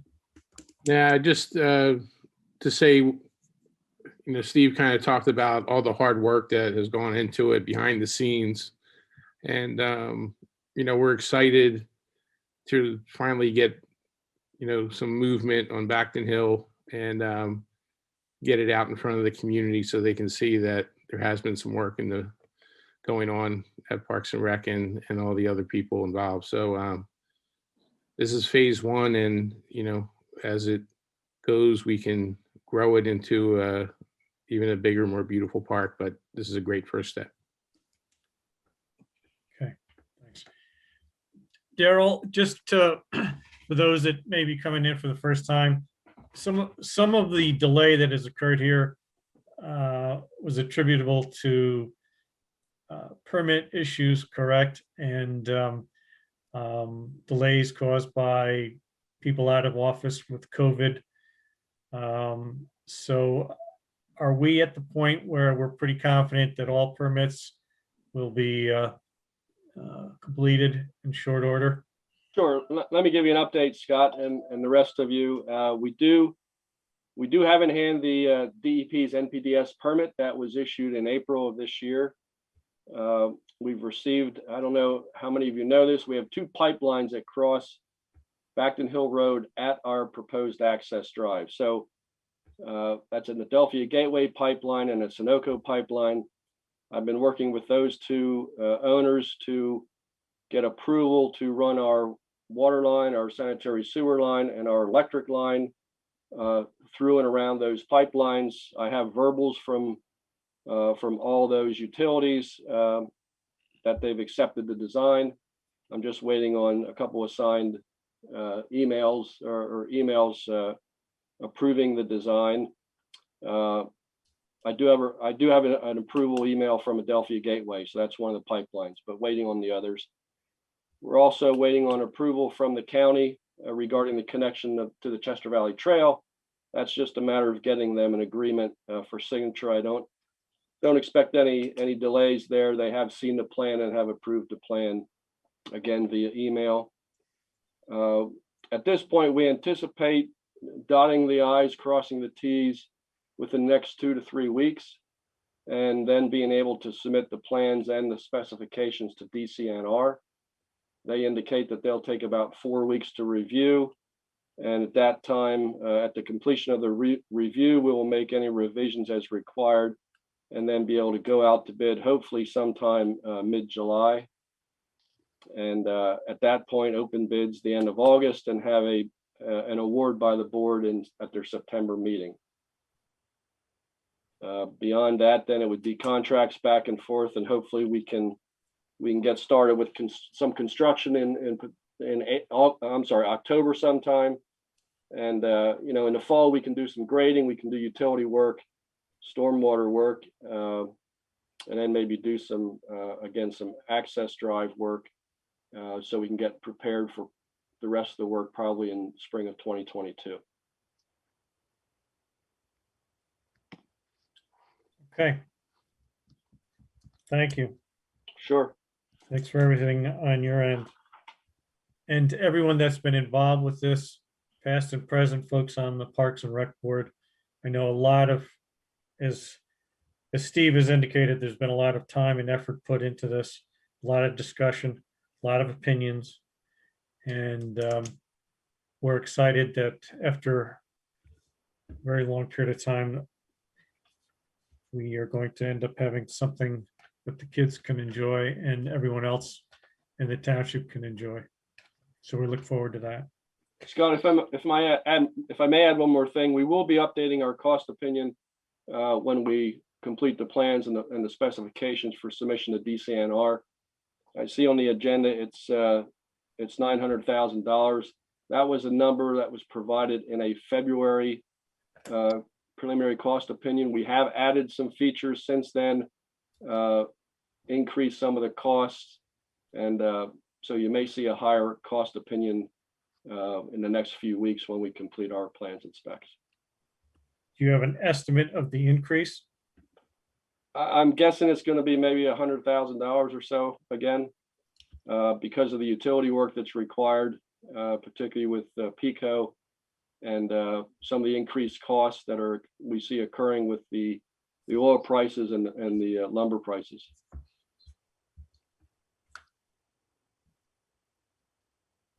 We need to start working on some composite materials. Cheaper. Yeah, that's correct. It would be. Okay. But any further comments from the board? Any questions? Yeah, a lot of work was put into this by a lot of people since time to see the real numbers. Okay. Rich, at this point, can you make a motion? Sure, make a motion to approve of putting out to bid the Backton Hill Park project. Do I have a second? Second, All in favor? aye. Aye. Aye. Passes. Thank you.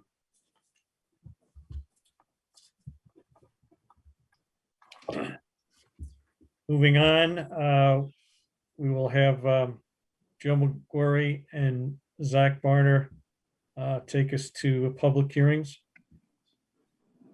Tonight, I was going to have Krista open a hearing and present the ordinance. Okay. So I'll hand it off to Krista. I will open the hearing and introduce into the record Board Exhibit 1, the ordinance considered for adoption. This is for the Historical Commission ordinance. Board Exhibit 2, the legal notice of the hearing. Board Exhibit 3, the proof of publication in the daily local newspaper. Board Exhibit 4, proof of submission to and receipt by the Chester County Law Library.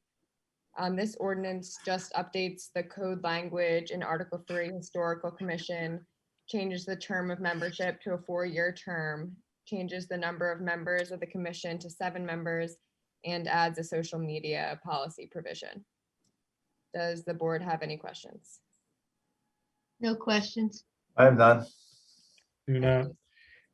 As I have mentioned before, both of these ordinances were worked on and a lot of effort was put in, and we thank Sue Drummond's effort for both the Historical Commission as well as the Park and Rec ordinance revisions. Yeah, Good job very on that, much. Sue. And so fitting, Sue, I'll ask you to make a motion. Before you make a motion, we have to call for public comment as part of the hearing. That's right. Is there any public comment? No, there's not. Okay, then hearing and seeing none, the board can adjourn the hearing and reconvene into the public meeting portion of the agenda where a motion would now be appropriate. Okay. Now I can make a motion. I'll make a motion to replace, repeal and replace the ordinance, Article 3 about the Historical Commission. Do I have a second? Second? All in favor? Aye. Aye.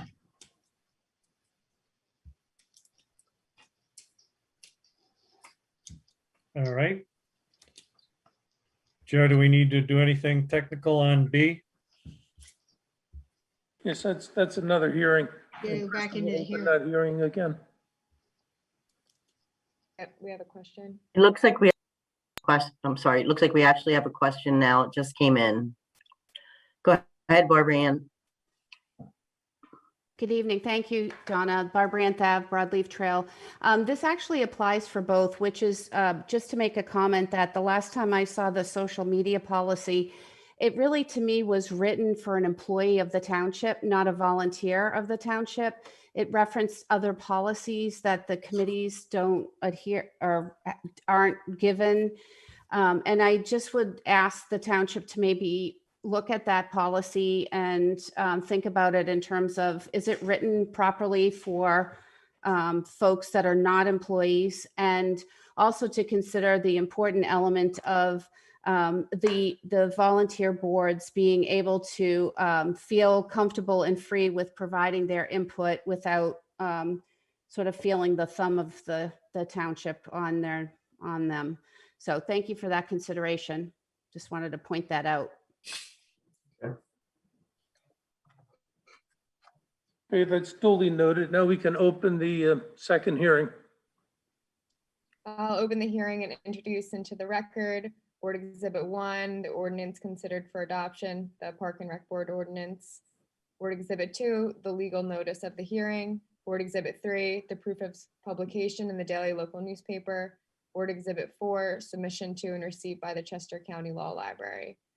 This ordinance updates the code language in Article 2, Park and Recreation Board, clarifies the duties of that board, adds a removal of members section, an appropriation section, an organization section, and a social media policy section. Does the board have any questions? Questions? I'm none. Is there any public comment? There is not. Okay, since there's no public comment, we'll adjourn the hearing and reconvene into the public meeting portion of the agenda. This ordinance is now in position for your consideration. Sue, I'll let you follow up with the second one. All right, I'll make a motion to repeal and replace ordinance of the Township Code, Article 2 of the Park and Rec Board. Do I have a second? Second? All in favor? Aye. Aye. Any passes? Thank you.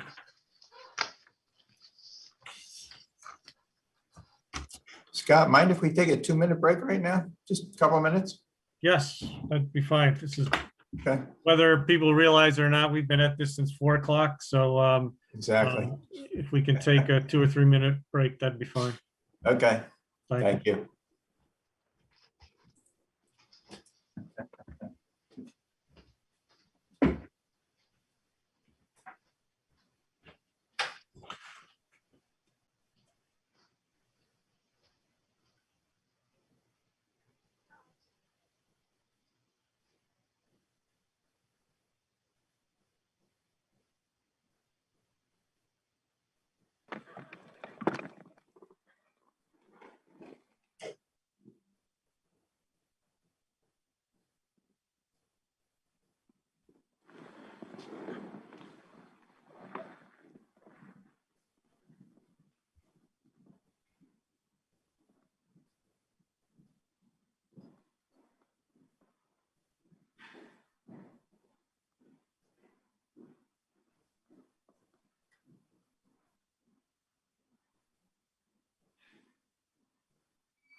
Donna, from what you can see, it looks like everyone but Joe is back. Looks like, and Krista.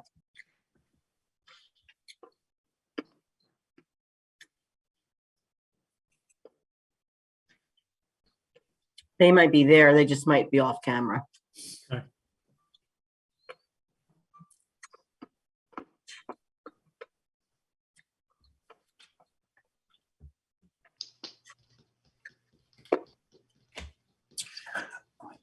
Thank you for everyone's patience here.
Okay, Joe is back.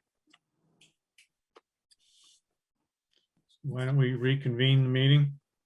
Yeah, I think we're okay. Okay. Everyone will be moving into item number 5, planning and development. Zach will lead us.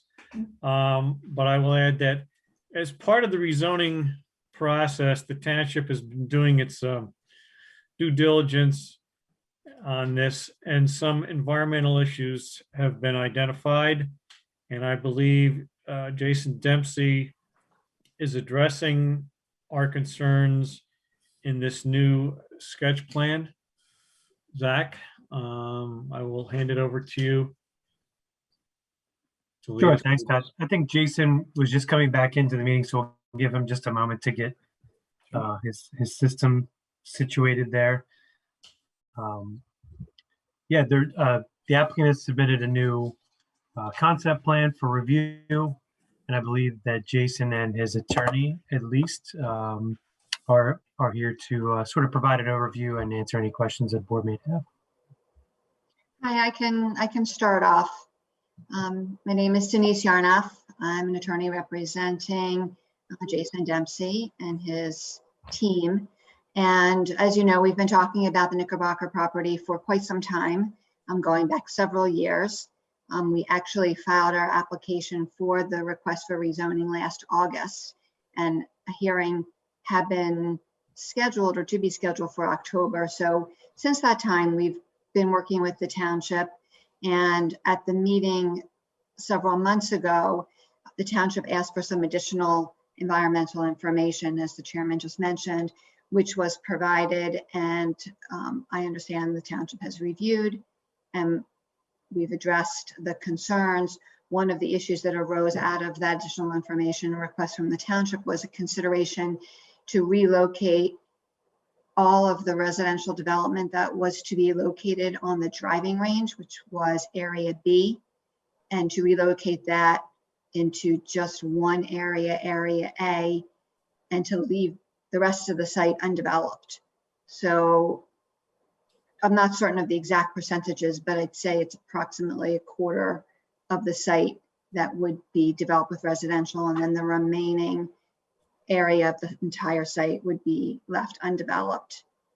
Many of the other attributes that were previously presented on the sketch plan that the township has seen remain in place.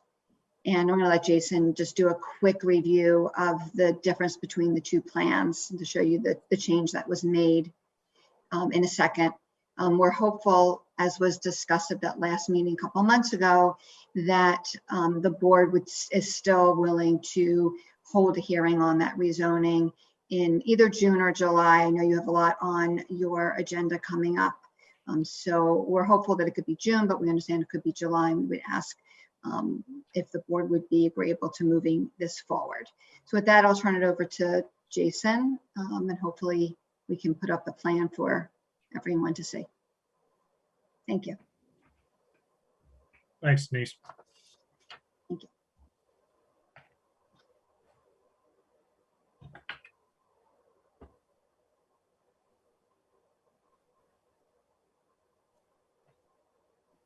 So Jason, are you on? Just asked him to unmute himself. I am here, Denise. Thank you for the introduction. I do appreciate it. I'm struggling with the technology. I think everyone is better at it than I am at this point. I'm still, after over a year of playing with it, trying to put my camera on too. So a little embarrassed of my technological inadequacies, but I think I've got it.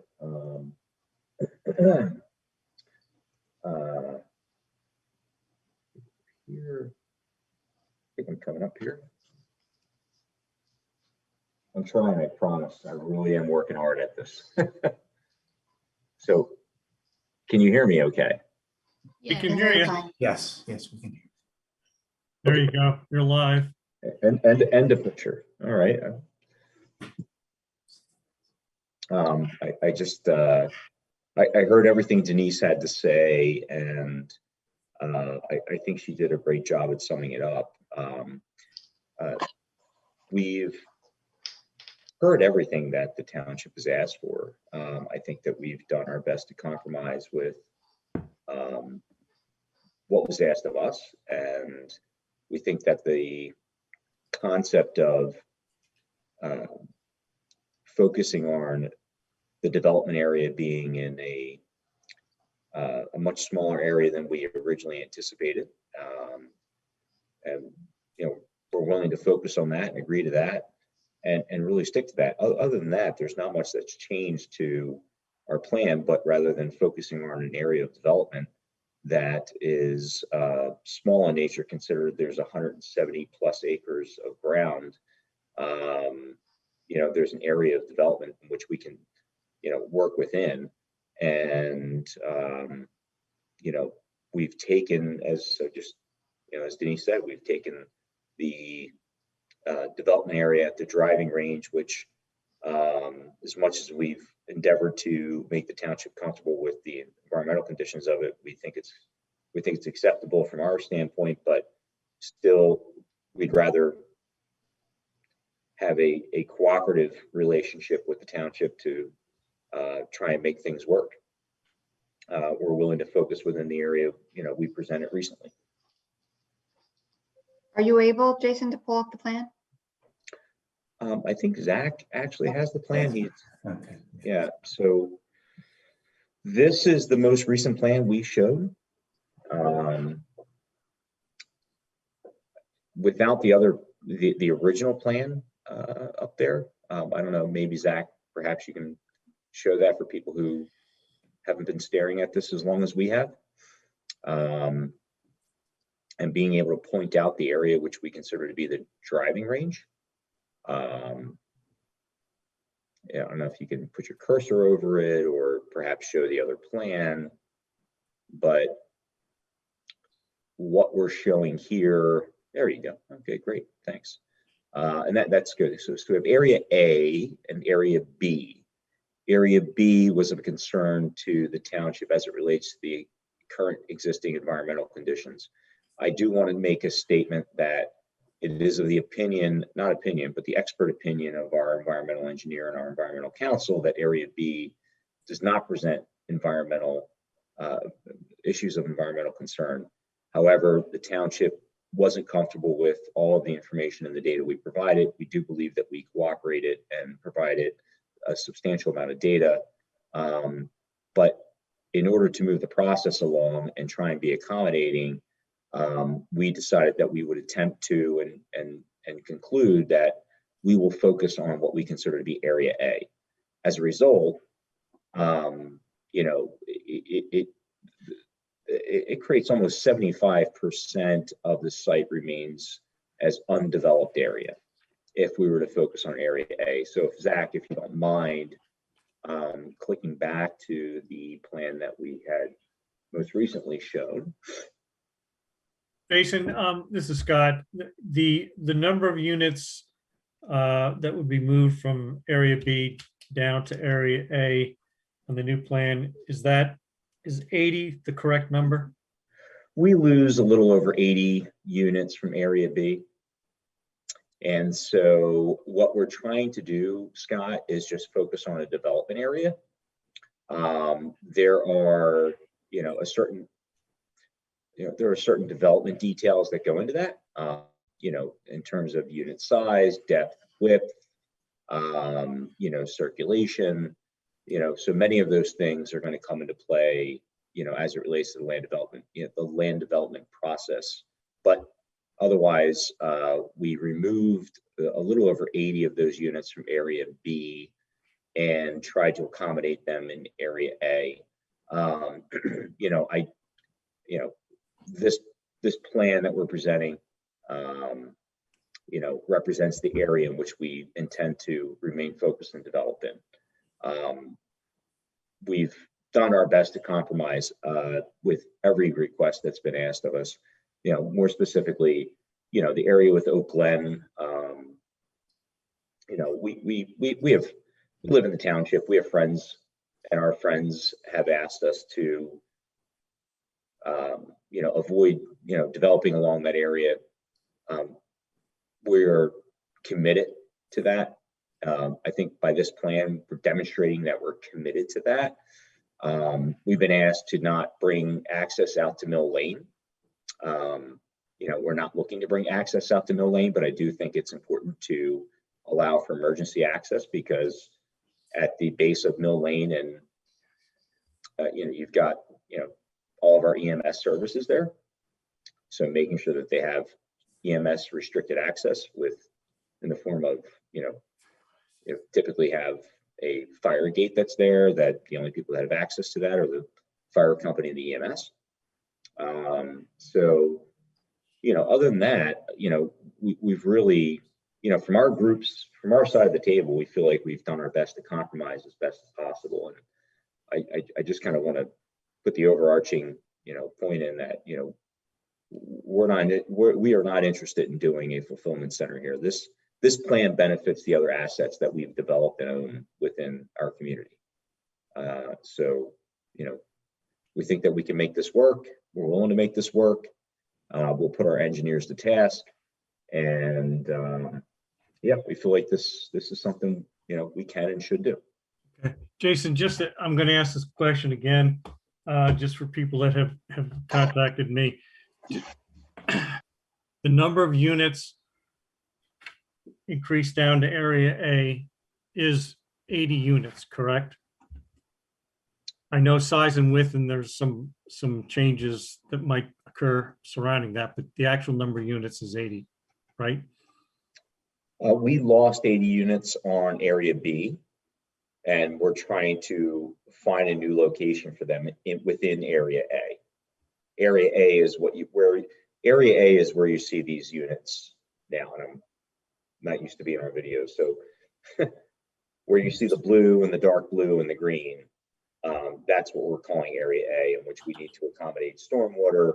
We need to accommodate, setback buffers from the permanent landfill. There's some things there that we need to take into account, but we're going to have to go to task and make it work. I mean, there's some work. And also just to answer the question, the idea is to relocate the units from Area B to Area A, so the total density would remain the same at 280, which actually is a significant reduction from when we had originally started working with the township on this type of project. We originally had proposed 330 units. We originally introduced 330 units. We reduced that down to 280 units. We've reallocated those units across the site. We felt that Area B was an area in which we could accommodate those 280 units. After further discussion and when I say further discussion, over probably a year, 2.5 years worth of discussions, we've concluded that where we can get everyone comfortable and find a compromise is to focus on Area A. So we're looking to reaccommodate those 80 units we've lost up in Area B and put them into Area A. Thank you. Wasn't part of Area A on the bottom, there was some thought that that was also part of an unpermitted fill? Not according to all the investigations done by our environmental counsel, our environmental engineer, and the discussions with the township's environmental council and the township's environmental engineer. I know there's been some anecdotal information that's been supplied, of which I think we've supplied enough information to correct and provide the correct answers to it. So both EPA and DEP have opined on a lot of that, and we can get back. The environmental conversation has been discussed to a great extent. So Area A doesn't present any environmental danger. Quite frankly, none of the site presents an environmental danger based on our consultant's information and what we provided, but we have compromised to make sure that the township has the level of comfort based on the advice of its consultants. So we're focused on Area A. We're going to remain focused on it, and that's our goal. Right. Yeah, and that's the real issue. At least as the Area B, our consultants don't yet agree that it is compatible for residential without additional testing. That's where they're at. When I look at this site, anybody looks at the site, it's divided. To the left is where the residential is, existing residential. In the middle is where the huge former sanitary landfill is. And on the right is where 202 is, 29 is, and that begs commercial. So it's what do you think about leaving the 200 units, right, as originally proposed? don't need to have age restricted. You know, it was nice to have that for school district purposes, but it's okay to not have them age restricted. And on the driving range where the additional environmental testing was requested, leave that as OPB and put commercial there. In between the two is a huge transition area of open space. I mean, that's another possible compromise where you don't get all 280 units, but get a good chunk of residential next to the existing residential. And you get an opportunity for the commercial right where it would seem to be more appropriate. I know this is out of the blue, so may not have any thought at all, but We like baseball, and we know when to swing and when not to swing at the first pitch, Rich. Look, Rich, I don't think that's an unreasonable question. I really don't. And we've talked about it internally and considered that as a concept.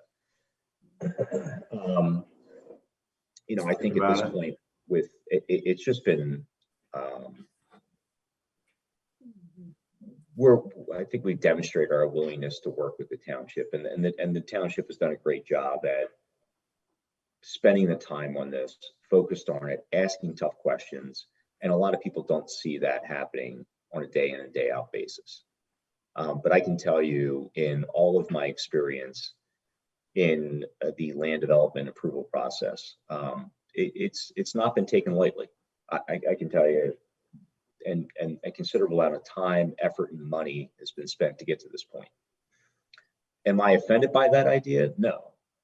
But I also have a number of other responsibilities to adhere to, which are a pathway to success, right? And when I mean success, a pathway to being able to submit a land development application for preliminary approval that is doable. So we've only focused on one thing. We've had a singular focus in that regard. Right now, the driving range is not a separate parcel. I've looked at that. I thought that would be a great opportunity. If it were already subdivided as a separate parcel, then we wouldn't include that in the rezoning. It's not to say, as it is now, as an undeveloped RMH piece, that in the future, it has an opportunity to be subdivided and rezoned to OBP. I think it makes for many different uses. But going back to what's available right now for in the OBP district, I don't see a need to do all that. I really don't. If you look at what's available that Philadelphia Development has up the road and the amount of available OBP related uses that they have, if you look at the piece of property over by the next to St. Gobain that I think you guys have seen, it's been presented to you. If there's some revisions to some proposals or some existing approvals right now, there's about 175,000 square feet that's been, revised to be approved. And then you have Worthington, which has an opportunity to accommodate plenty of OBP related uses. It is a nice idea, but it seems to me that there are many other existing approvals and many other OBP related uses that are available in the community to accommodate any users that may be interested in coming to the community. So to take this whole property off the table, there are many things I'd love to do with it if it was amenable, but I have to take into consideration the reasonableness of what we can actually get accomplished. So that comes with some compromise. It comes with some compromise, and I think this plan's a compromise. I think too, Rich, and it is a good thought, if the township was willing to leave that portion as OBP, but still allow for the density that's being requested, because, and I'm just speaking maybe out of turn for Jason, but the cost of the infrastructure to build this residential portion, I think would have to be carefully studied to see if it would be feasible with that lesser number of units. And I know that Jason has worked through the numbers to know the 280 is feasible. So Jason, I don't know if you want anything to that. Certainly, if you left the other pieces OBP for a future determination for something, if something comes along, that's wonderful. But I don't know if Jason's at a place where he could agree to reduce the density to 200 units on the rest of the site in Area A. But Denise, with the previous plan showing 200 down on Area A, that was cost effective, and you don't have the expenditures for Area B. I don't know. I don't know if that has any impact or not. That's a good question, Scott. And you know, our business, and some of us know, you know, there's certain items that whether you build 1 unit or 200 units, it doesn't change the economics, right? But you know, you can build 1 unit, still cost you, you know, X dollars to get, you know, a road in and a road out, and utilities in, utilities out. But I think what's safe for the township, I think what's safe for the property is to limit the development of a specific area. You know, these unit sizes that you see here, you know, they're 70 foot deep. They're, you know, I don't want to get into all those technicalities, but you know, if we start to create something that's more, you know, marketable in a different way and changing, you know, road styles, I mean, all that stuff's going to be taken into consideration as we enter into a land development process. But we are willing to limit the density and limit the area of development, which will then in effect protect the residents of Oak Glen and the interest. But there's a compromise. And I think this plan creates a very, very good compromise that I don't know that we get. And again, not I'm a part of this community, but I think as a community, I don't know that we would get this from anybody else. I don't. Don't you save some infrastructure costs by not running the road along the bottom of the screen along 202? That road's not there anymore. Yeah, $1 million culvert that was going to be turned into a bridge. That saves something.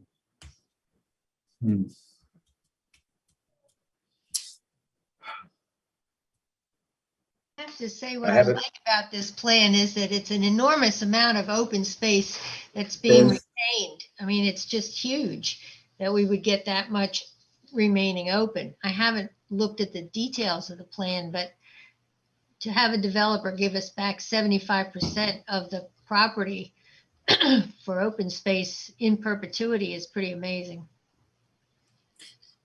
There's a landfill. Well, landfills can be developed, Rich, and we all know that. We're smart, but they can be, and not to be coy, but I know. The township has done an amazing job at wrenching this down to the bare minimum that it can be, and I don't think anybody can deny that. It's been 3 years of trying to figure out a way to make this a developable piece of property. You know, I do feel like our organization has been cooperative, and the township hasn't been, you know, difficult to deal with. I wouldn't say that, but I think the township has been very successful in the responsible oversight of what can happen here. So our compromise and our recommendation is to limit the area of development, which leaves an ample amount of undeveloped space.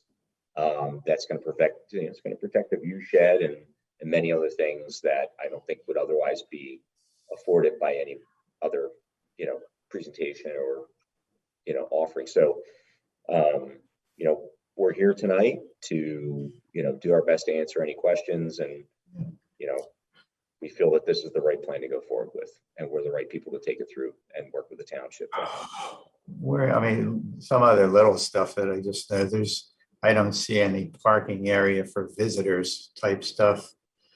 You know, are these still all 2-car garage units, every unit, every house? Well, you know, what's unfortunate, Rich, is that these houses represent the area of development, and I don't think that these are the shapes on a page that we are going to see.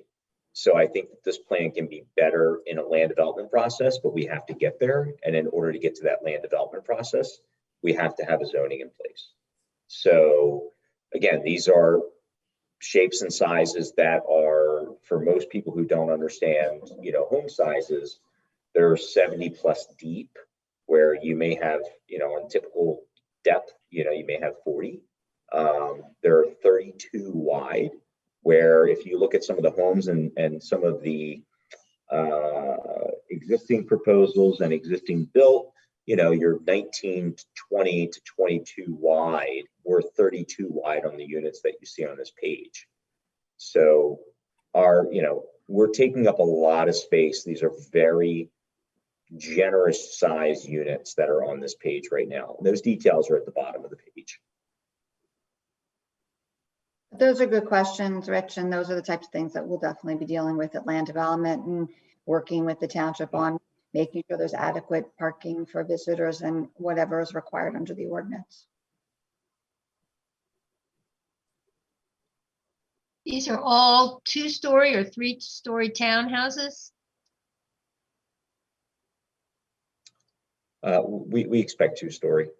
Okay.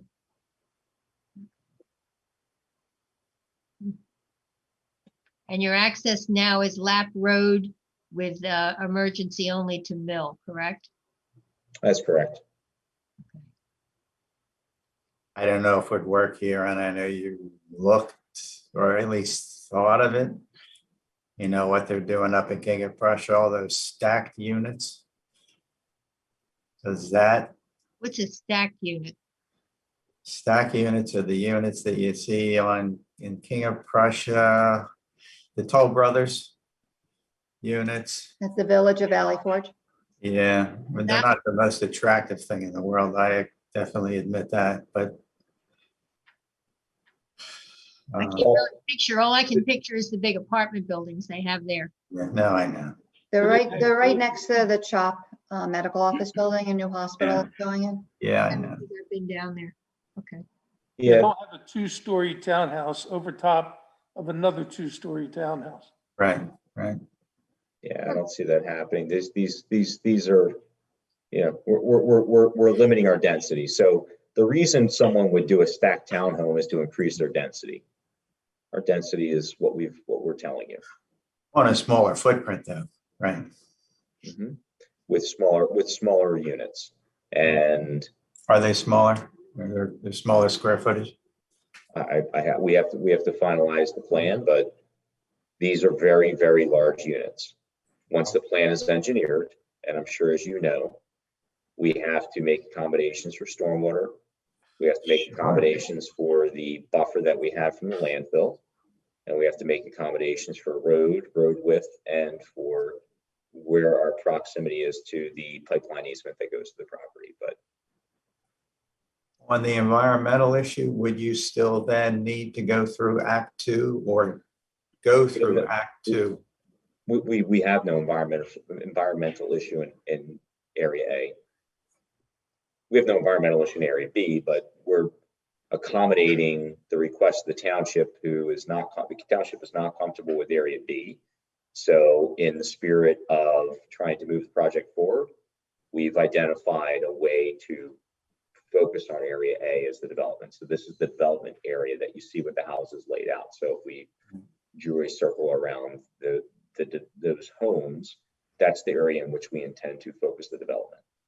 So if you were to pursue this, you would not plan on going through Act 2, but the property would be the entire property still?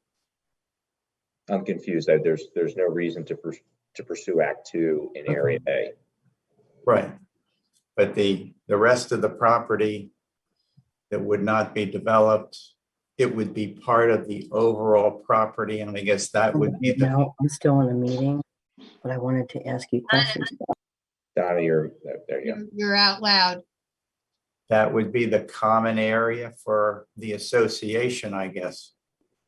I mean, that's speculative. I mean, that's not necessarily true, because, you could subdivide, you could, do several things, but it doesn't necessarily have to be common area specific for that development. But Sure. nonetheless, the permanent landfill is a remediated site has oversight by the DEP. There's no known environmental issues with that site. It's very developable. It's just not being developed. And that might be fine. The question would come up. We want to know, then who's responsible for that land? The entity the entity which will own that land is responsible for that land, but there is no ongoing concern. So there's no ongoing remediation for the landfill. Is it going to be owned by the HOA? So the landfill will be owned by whatever entity we deem necessary, but there's no ongoing environmental concern with the landfill. So there's no remediation that is required for it. Yeah, I think the consultants were comfortable with the regulated area. It's the unregulated area they were not comfortable with. Oh, okay. For development, that is. Yeah. They were uncomfortable with it for development. As they stand, there's no ongoing concern for them. They were concerned, at least what was expressed to me, was they were concerned if we were to develop it for residential. But as it sits, as it stands, and what it is, which is currently a driving range, there is no concern. It's not emitting any constituents. It's not creating any issues. They were concerned about if we were disturbing it and if we were to put residential on it, which that's what this plan reflects. This plan reflects their concerns, not necessarily our opinions and concerns.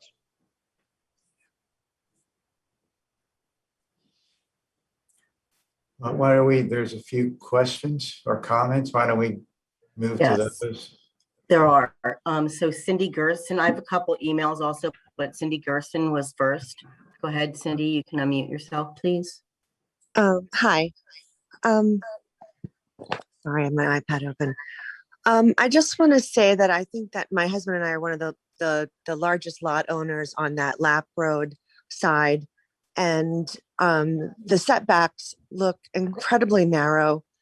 It's devastating to hear that Oak Glen was spared because of his friends in Oak Glen. But we will now have 8 properties within a few feet of our home. It looks like that's how many are on the property line. I know it's not exact, but all of those houses against that back line, the density goes from 1 per acre to, I don't even know what the density is per acre. I really hope that we reconsider that line that backs to Lap Road. It's, Up there.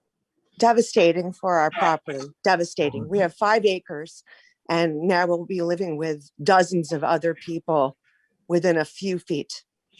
Those Thank you 12 for your units. time. Yeah, is that what it is? 3 rows of 12? At least 12. Or 12 At least units? 12. So, thank you for your time. Mhm. Thank you. Does Stuart Gerson want to speak? Well, yeah, I couldn't be as eloquent as Cindy Gerson, but I did want to say that it did seem quite strange that we have a 25-foot setback from a residential property line to build, and we have a 40-foot setback from a non-residential, which seems counterintuitive. But nonetheless, we came to this board before and made the comment that our house and others on Lap Road, which is a residential street with homes abutting the planned development, 25 feet will be basically multi-family development in the backyard of homes that are on multiple acres, and obviously bought those homes with the understanding that that would never happen. So more than anything, I think the setback needs to be looked at by the board. Thank you. Okay, Marty Lutz. Oh, go ahead, Marty. Oh, Go I'm ahead. sorry. Yes, hi. Just a brief question, but first, I'd like to make a comment. As you know, there are quite a few people concerned and interested in development of the Knickerbocker Tract. The residents were only notified by email today that the agenda for tonight's meeting was revised. The notice went out around 12:09. Many people don't even know that this discussion was on the agenda tonight. And I think in the future, I would hope that the board gives more consideration to giving adequate notice to residents, particularly when so many are concerned that an item of this magnitude and import is being discussed. So I'd ask for that consideration. My basic question is this. We're considering a major zoning change based primarily on verbal representations and a sketch plan. Now, it's my understanding that there was discussion that there would be a covenant to set forth a number of the important considerations here, or constructs. Now, my question is that what would that covenant include? For example, I would suspect that it would include the number of units that could be put on the site. I suspect it would address the issue that there'd be no ingress or egress from Mill Lane other than emergency access. Possibly it would set forth the percent of open space for the tract. So my question is to the board, what do you see will be in this covenant to help protect the development, the residents' concerns going forth if there is a zoning change? I think the three things you just mentioned will be in the covenant. It'll be density, the area that's being built on, and the emergency access to Mill Lane. Will be the three things in the covenant. Are there any others that you might? I don't know right offhand. I mean, yeah, covenants are a pretty radical document. It screws up title to property if it's not drafted carefully. So I don't think the developer is going to let us covenant much more than what I just said. The other nuances of the development can be addressed during the land development review process and incorporated into the approval. But a covenant's a very powerful document and should only handle the most basic highlights of the restrictions. okay. I was going to, oh, go ahead. Go ahead, Marty. Well, that's my question. If you want to add to it, Rich, go ahead. No, I just had a question. The existing zoning map behind Oak Glen and behind the rest of Lap Road, including Mr. and Mrs. Gerson, that's currently zoned R1.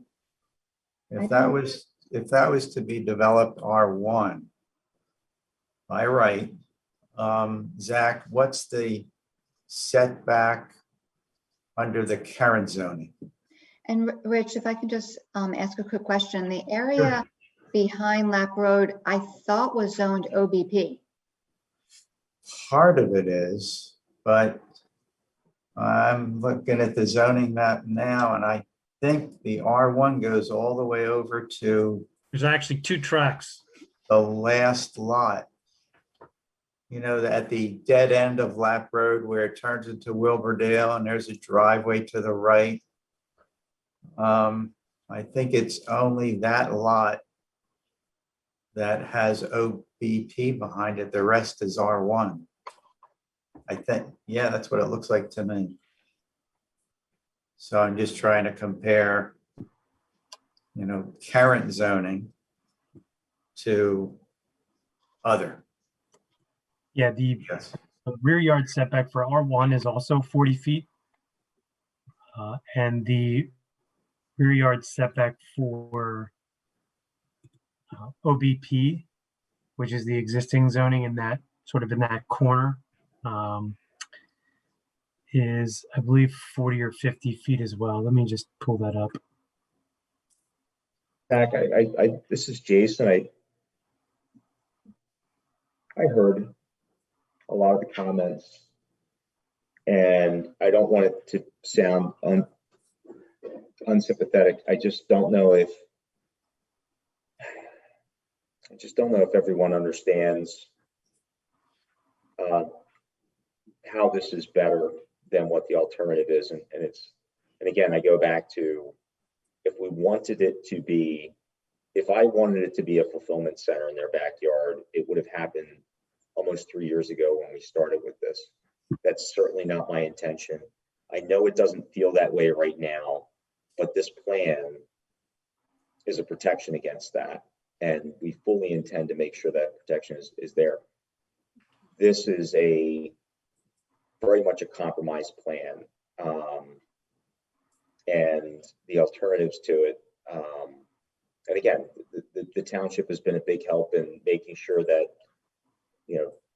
density is reduced, undeveloped land is there, and view sheds are protected. So I give a lot of credit to the township for focusing on that. This is what's in front of us is a concept. And I think it's a concept that is better than what reality is. And we have an opportunity to get there. So I just want to say that I did hear the residents, and I do feel what was said. I have friends, not just on Oak Glen, I have friends all over the township.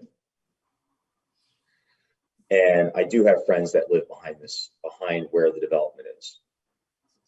I didn't say that, but I have friends. I'm not going to say the names. I know who they are. They've been friends for over a decade. And I also have an obligation to them to make sure that there's not a fulfillment center behind their house. So it's not just Oak Glen. And I hope they're on this call. I looked, I didn't see them on here, but they know too. They don't want to see the alternative here. So I just want to say that. I just think there's an opportunity to bring that to light. So there's a couple more questions or comments that came in. Can I read them? Yeah, Donna, go ahead. Doug Atlas, who lives at 12 Dale Lane, says he wants to let us know that he continues his strong opposition to allowing the developer to build hundreds of homes on this property, which is not even zoned residential. The roads and schools are already too crowded. Furthermore, we are very disappointed to learn this item was added to the agenda. It feels like we're getting in under the radar. It feels like it's getting in under the radar to avoid comments from the residents. So that was one. And then we have another question from Kristen Thomas, and she is on Oak Glen Drive, and she says, can you please describe the environmental issues with the Knickerbocker property and where those concerns are on this property? Do these issues require disclosure to neighboring properties? Mr. Gerson also actually added to his comment that the plan shows 25 feet, not 40 setback, and that the zoning behind Lap Road is R1, not industrial. That looks like it so far.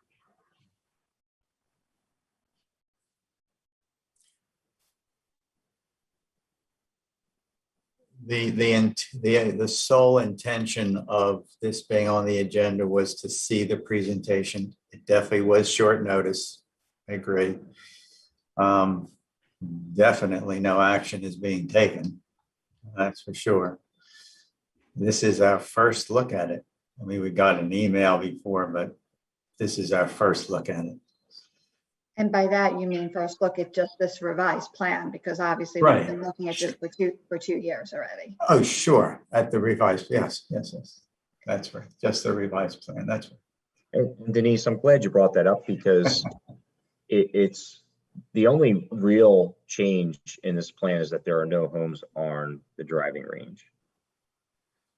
There's no significant difference between what we've been presenting for the past couple of years.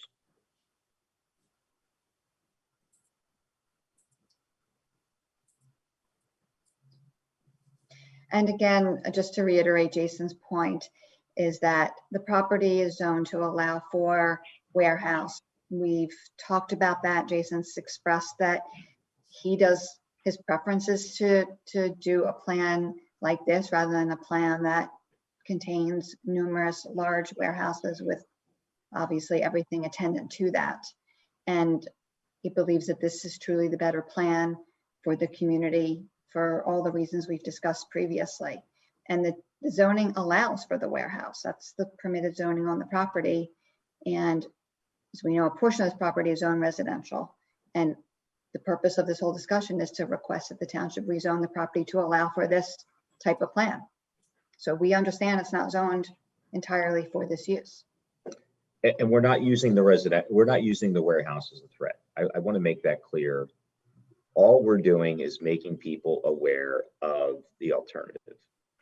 It is there's a compromise, there's a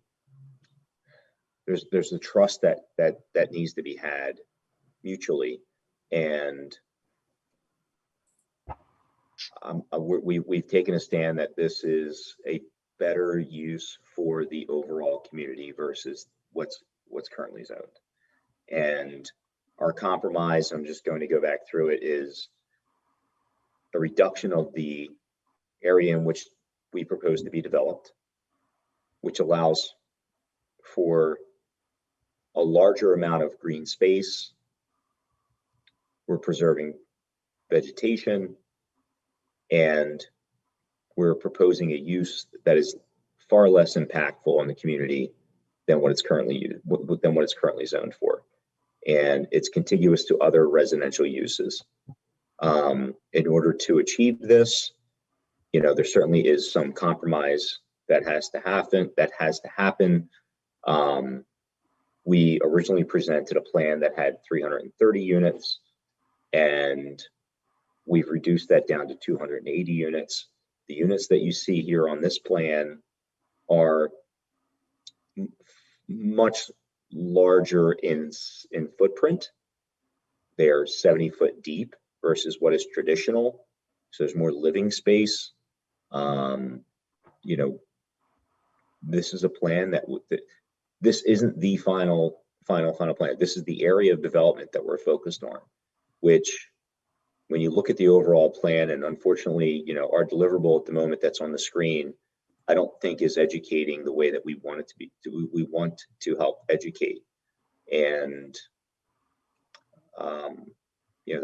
that's our reaction, and I can respect and understand everyone's reaction. But in the course of the past 3 years and the conversations we've had, we've done our best to cluster these homes into an area and preserve as much view shed and allow other people to be a part of the community, and not provide access to no lane. We've condensed it as much as we possibly could. So this is the area of development, and that's what I have to offer. Jason, I've got two minor questions. In terms of the 75% open space, previously we had talked about potentially having the residents of the township have access to the open space that would exist in this project. I don't see any parking area or access for anyone for that area, and I'm not sure I can see from the lines whether or not there is a walking path throughout the property. Thanks, Scott. Thanks for that question. I'll do my best to try and answer that. There is a note on the plan that references the multi-use recreational trail to be constructed in accordance with standards with section 175-41-.2 of the township code. So we are looking to adhere to the township code, of which those areas upon engineering will afford that, and then that will be up to the township planning commission and the board of supervisors to determine the feasibility of that. That's really not something that is going to be in our camp to ultimately decide. It's yours to decide, Scott. So we can work with the planning commission and work to supply that and provide that. And I'm certain that the Planning Commission is going to try and focus on those needs and those requests that you just presented, of which, you know, we intend to be cooperative with that. And yeah, that's something that needs to be worked with the Planning Commission. We're looking to get to that point, Scott. We're looking to get to that point with them. They were just predominantly strongly identified in the previous examples. That's why I'm just wondering. And in terms of a parking area, is that the same scenario that you just outlined?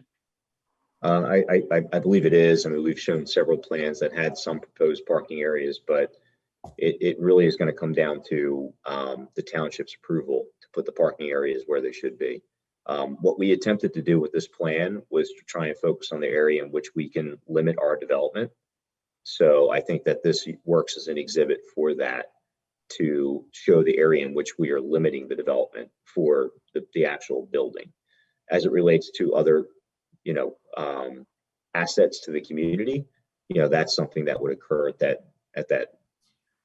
planning board, at the land development process, in which we could be able to better engineer, illustrate, and supply that which would occur and go along with the approvals. Well, there So is an existing parking lot at the driving range and a road down to the creek where the trail would be. yes, that is correct, Sue. So there are Parking lot already there. some existing assets that are in place right now that could be reutilized. Mhm. But what On the Area A, Area B plan, you have a chart that says parking summary, unit parking. Is that on this other plan too? It just in the part that we can't see? I'm sorry, say that again, Rich. On the Area A, Area B plan, there's a chart that says parking summary. Is that on this new plan? Required spaces. There's Yeah, a summary just for the basic zoning requirements, but there's nothing that outlines the additional overflow parking. And again, that's some, yeah, those charts would be better addressed with a land development application. And Yeah, the roads, part of the HOA, not to be dedicated. part of the HOA, that's correct. Unless you want them, Rich. Thanks, but given the earlier presentation, I don't think so. But no, you know, it's. No, I know what you mean. I know. I don't have any other questions. It's to you. Marty has another. There's a couple more questions. Marty, go ahead, please. And then after him, Stuart Gerson would like to say something. Yes, just one quick follow-up question as to what I raised earlier about the covenant. It's a question of understanding. Possibly, Joe, you can answer it. It's when in the process is the covenant established, agreed to, approved? Is this at the point that the zoning, if the zoning takes place, at the point of the zoning change? I've told the applicant to get me the covenant. It's fully executed in recordable form before the board votes on the zoning. Mm-hmm. Would that be available to the public for review prior to the zoning change? Maybe not the recordable form one, but the content of it, I have no issue sharing it, but I just don't know at what time I'm going to have the fully executed document. It could be the night of the hearing. So I don't want to commit to show it to you ahead of time because I may not have it that far in advance. But the body of the covenant I can share with you, so you know what's in it. The body of the covenant, right? Well, possibly we should shoot to have that available for the public to look at. I mean, obviously, some of these things that we discussed earlier that would be in the covenant are critical importance. Yeah, the only underlying. three things that are going to be in there is a delineation of the developable area, the maximum density, and that Mill Lane will only have access through an emergency access point. That's it. They're the only three things that are going to be in it. Okay, thank you for that input. But the rest of the detail, parking ratio, all that stuff, that would have to be in the zoning ordinance then, right? Well, it's whatever that district requires. And Right. we would have to prove they can satisfy that through land development. Right. So we'd have to look at that pretty closely. Okay. Okay. If it were to go. Right. Okay. Stuart, do you want to say something else? No, I guess, but let me just ask the question. It looks as though that the ingress and egress to this property is through the commercial part of Lap Road. Is that correct? So you sort of drive past the office buildings and then into the property. Is that right? And that's the only ingress and egress? It looks like, yeah. Okay. Yeah, okay. I wasn't sure because it's small on my screen, but Sure. Now I know. okay, thank you. I have one more comment that came in through the email, and it's from Lindsay Felch, and she lives on Lap Road for the past 22 years. And she says, I've walked there almost every day and have watched huge amounts of water pour through that site on rainy days. How could there be no environmental issues? Supervisors, you need to go walk behind the ball field. Look at the gully there. We have been squeezed by development after development. This is not what we need in the township. I'm very disappointed that this is even considered. It is a landfill, the last place for our wildlife, has streams, and is awash when it rains.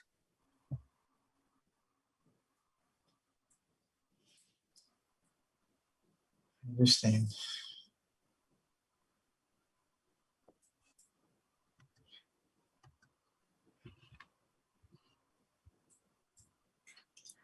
I don't have any other great. Are you building these homes? Is there a home builder? Is that a question for me? This is Jason. Yeah, I guess for Jason, yeah, or Denise. I not to be coy, Rich, but before I answer that and make that decision, I need to know whether I'm building homes or something else. Well, I prefer homes. Are you gonna be the builder? Maybe it's too early, maybe. A little too early to tell, Rich. Right.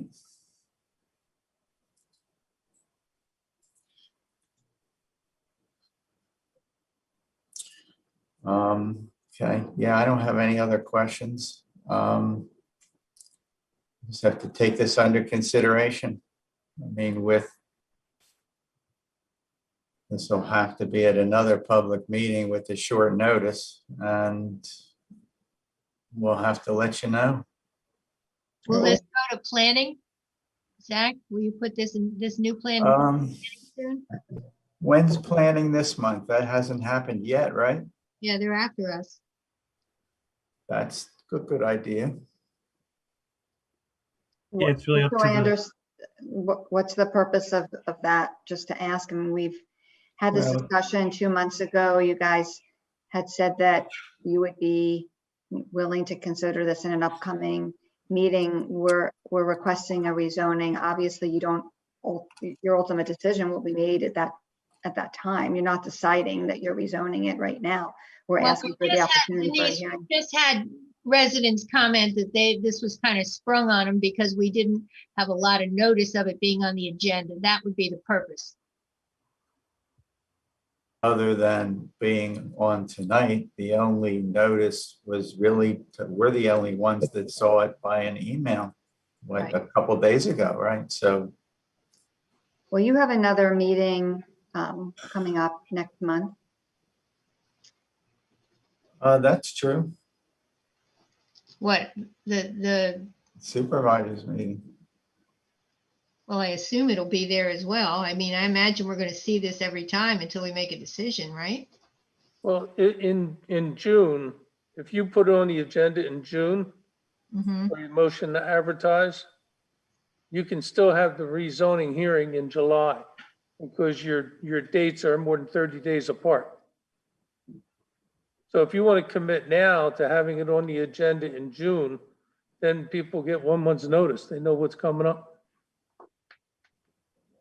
If it is on the agenda for June, I think June should be the opportunity for the public to, give their further comments if there are any for people who did not make it tonight, instead of waiting till July to give them an opportunity. I don't think that would be right.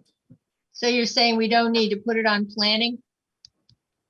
Well, you can put it on planning, but you're only going to list it another month later because planning has to be notified of it 30 days in advance of the hearing. So the end of June is when planning commission would get it in due course. You put it on this month, they're going to hear it twice. Okay, all right. I see what you mean. I mean, Denise has asked for a hearing in June or July. Obviously, it's not going to happen in June because our special meeting in June is filled up with all those ordinances we're working on. Right. But the closest date to accommodate them would be a July hearing, and that you can decide in June whether or not you want to advertise for a July hearing because it's more than 30 days from the July meeting. And that's where the public can come out and give you all their comments. So the public would come out in July, you're saying? Or in June. Okay. Yeah, I prefer June. I don't think it's right to be in a position to hold a hearing and pass anything the same day that the public has opportunity to give comment. They've got to have some chance. If you commit to putting it on the agenda in June, then you're giving the public 1 month's notice to come out and voice their concerns before you make a decision to advertise. Right, that's right. Okay, all right. I'm okay with that. Yeah, as long as they've got 30 days or so to review and talk. Yeah, June meeting's on the 9th and July's meeting's on the 14th. So even though it's close, it's still more than 30 days. All right. I think we'll be in a position by then to have in-person stuff. If you're not ready to advertise, I mean, based on the comments you hear in June, you may not be willing to advertise. But I think you have to commit that it be on an agenda, just so everyone knows what meeting it's going to come up with and what meeting to show up for. Right. Were you asking, Rich, if you guys are going to go to open meetings or still Zoom meetings? Yeah. I don't know. We haven't had a chance to talk about it with everybody getting vaccinated. I mean, Right. I've had my 2 shots. I'm clear. Me too. I have to check with John. I don't know what the rules are for us. Denise, I'm having this open conversation with you. I mean, I feel as though, and this is Jason, I don't know that, this subject matter is new subject matter for the entire community, given that we've presented this in front of the community numerous times, particularly with, parties that would be otherwise affected. It was our hope coming into this meeting that this be advertised. And, of course, we don't expect the board at a point in time to vote yes, or, we just want to give everyone an opportunity to have their say. We do respect that. That's not an issue for us, but we also have, we have a sensitivity as to, the time frame. So I just want to make sure that we were heard just as equally as those who have spoken up tonight, that it would be our preference that it is advertised and, within the next 30 days, everyone has an opportunity to digest this and come to the meeting and have their fair say, because we do respect everyone's opinion. We're not ignoring that. So hopefully that's being taken into consideration as well. Thank you. I think that's, again, sorry to have this conversation like this, but I think that is what the board and what Joe is saying, that at their next meeting in June, there'll be an opportunity again to discuss it and allow for comment, but that at that meeting, should they choose to, they would authorize it to be advertised so that the hearing could be in July. And there would be time to do that. It would have to be done quickly, but there is time to do it. Okay, thank you. All right.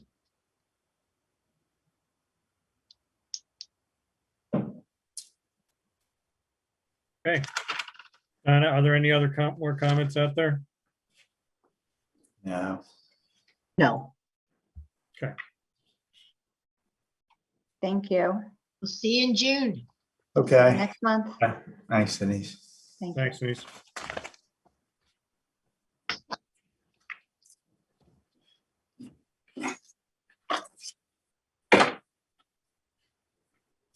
Let's see. Zach, you're still in the batter's box with 5C. You want to pull the map down, please? Thank you. Thank you. You saved me trying to come up with a baseball pun on the fly. Thank you, Sue. That was a swing and a miss, by the way. You froze. Not really a baseball player. I'm just a goofy looking green guy walking around making an idiot of himself. So the next up on the agenda is the extensions, I believe. There's 4 on here, all of which to extend us to the end of August or beyond. All of these projects are sort of going through the process, refining their plans and working through the planning commission review process. So aside from that, no major updates on any of these, I don't believe.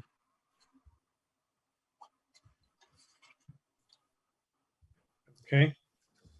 Well, I think it may be, Sue, you might be up for. It doesn't matter, as long as we just do it. I make a motion to extend the time on SD 17-2020 3-lot subdivision at 31 Kaufman until August 31st, 2021. I have a second. Second. All in favor? Aye. Aye. Okay. Zach, that was a strong Okay. single up the middle. Was it what? Oh, Analogy. baseball. I don't know. Okay. John, we'll be all right as long as our pitching holds up, right? Can we do the rest of these all at once, Joe? Yeah, why don't we do that? Yes, you can. Rich, you want to fire it off or you want me to do it? Yeah. Well, Rich, do all 3 of them. Okay, motion to extend the time to render a decision on items C2, 3, and 4, which are LD 18-2020, LD 19-2020, and LD 01-2021. I second that. All in favor? Aye. Aye. Passes. That means we had 19 land development applications in 2020, huh? Yeah, it's a Right. combination of other applications, Sure. conditional uses and things like that. But yeah, Right, okay.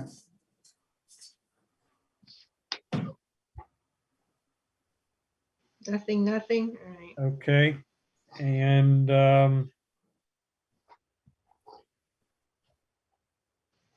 zoning. Number 6. Ted, can you give us a quick recap on this? Sure. So we have one application in front of the zoning hearing board this month. This is an application from Frank Boyle for a variance from section 226, 230, and 115D3 to allow special events and a beer garden as permitted by the Pennsylvania Liquor Control Board. The property in question is listed as 6 Great Valley Parkway. I think it's also referred to as 5 Country View Lane. It's on the corner of Moore Hall and Country View, and it's within the Office Business Park zoning district.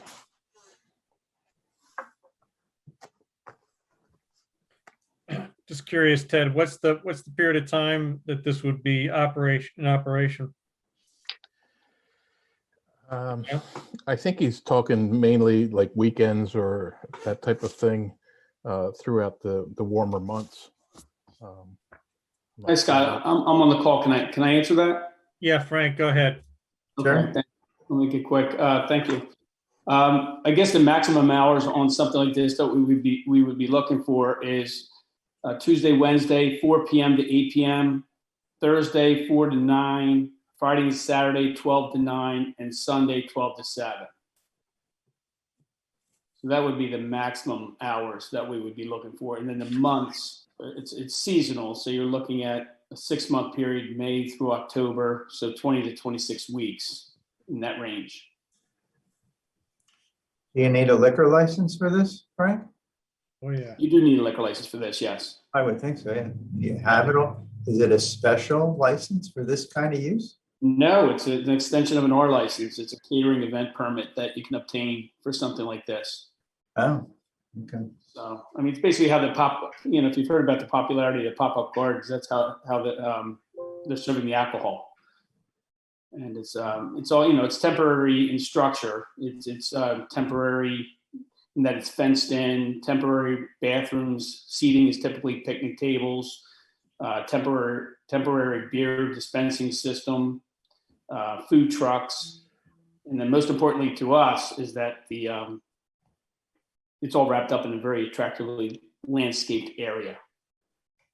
Where's the closest beer garden to here these days? Stables, have you heard of that one? Levante up in Eagleville. No. My son lives up there, but it's possible that the last beer I had was when I was at Penn State. So it's been a while. 30 years ago? It's Levante is probably the closest one. It's been around for several years now. They did take a year off. It's a tremendous success. Their biggest issue that they had was parking. They were parking on a field, and the headlights were going right into the adjacent neighborhood. So they closed down for a year. They added a parking lot. Now they're back up and running. Wow. Okay. And then the Creamery in Kennett Square is another very popular one. And then the ones in Philadelphia, the PHS, the Philadelphia Horticultural Society, they have several of them, and they just do very, very well. I mean, they're fun events. I mean, it's just community. It's people gathering in large groups. They're not open long. They shut down early, 8 or 9 o'clock. I wouldn't send Joe to oppose this. I just leave it to the zoning hearing board. I mean, it's a use variance, which is sometimes not the easiest thing to get, but I'd say, yeah, go to the zoning hearing board. I agree. Yeah, I think so. Well, thank you. Sure. All right. Thanks, Frank. Okay. Okay, that's the only one for this month. All right, Ted, you're off the hook now. Moving on, for any public comments, general, for any items that was not discussed in tonight's agenda. Donna, is there anyone with any? Actually, I have an email from Deborah Mobile, 42 Village Way. She's continuing to monitor the Bishop Tube situation. It seems that our public outrage has done little to spur on the speed of the Pennsylvania Department of Environmental Protection. Their pace has not changed over the last 20 years.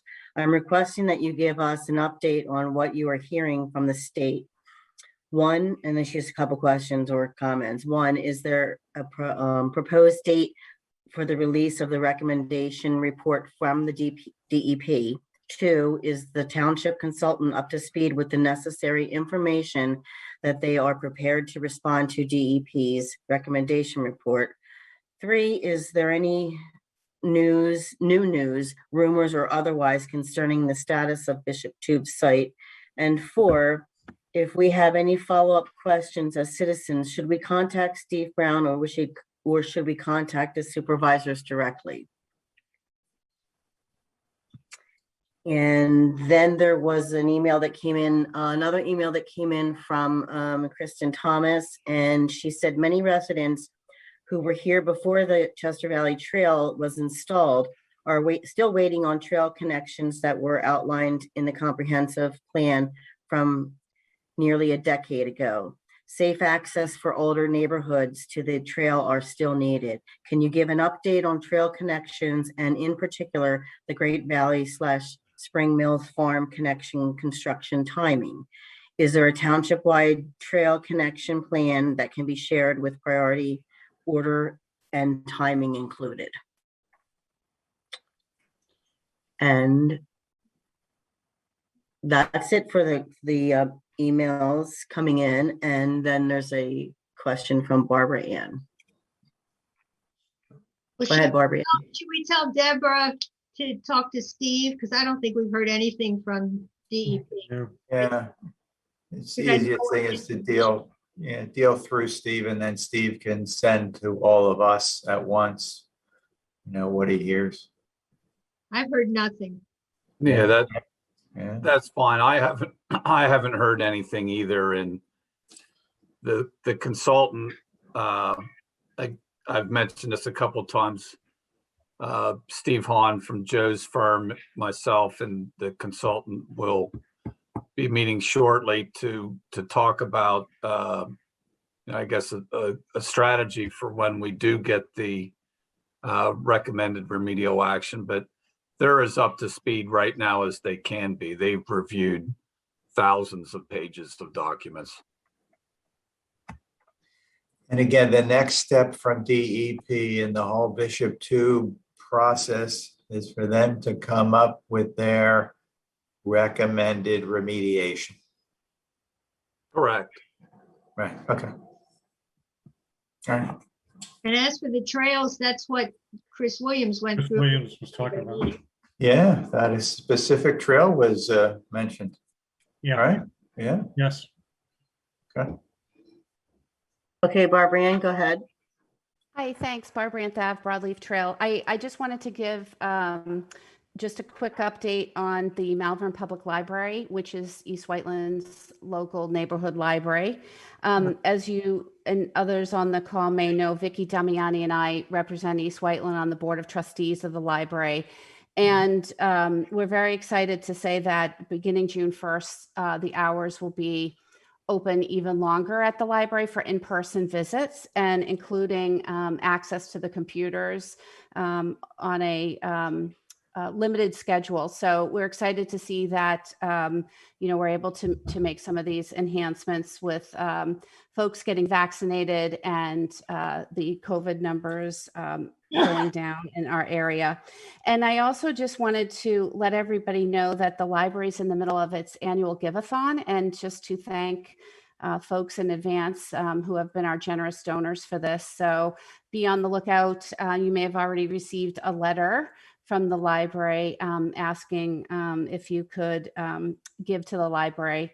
And a couple of neat projects that the library is doing is the library is developing a Friends of group. Right now we have about 38 interested volunteers that are going to help with various initiatives from programming to possible business building enhancements, as well as fundraising. So we're excited about that. And we're also in a big policy and process review project right at the moment as well. And we also just had a very successful book sale. It was the first time the library ever did it outside. It was a couple weekends ago, that beautiful weekend we had. That it was very successful, and in a very safe, 6 feet apart way, the public was able to feel a part of the library again by coming to the annual book sale held outside on the lawn at the library. So I just wanted to give you all a couple of quick updates on that, and just say thank you to those that are participating in the annual give-a-thon. Thank you. Thank you, Barbara Ann.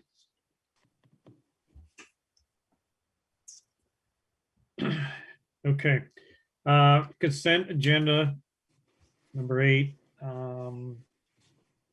I would just ask one small question of Ted Locker regarding the waiver for Kaufman Avenue.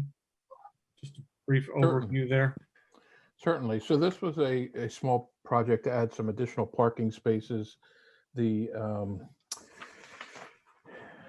drainage feature, as recommended by Mr. Becker, is an infiltration bed. And because of utilities, can't really be located at least 20 feet from the property line. So Mr. Becker is recommending this waiver with regard to that. Okay, so he is recommending it. That's fine. Yes, he Great. is. Thank you. I mean, he's still on the call if we would like to hear from him directly. Well, if he says it's good, it's all right with me. Okay. I do have a Hey. question. I saw meeting minutes from April 14th. Did we get meeting minutes for the 26th? No, you didn't get those yet. That should come off. Just do the 14th. Scott, if I could just also mention, the school district is continuing to do work, and we are waiting for the actual dollar amount for the second set of waivers that they're requesting. So just for that, we'll bring that up again in June. Okay. And then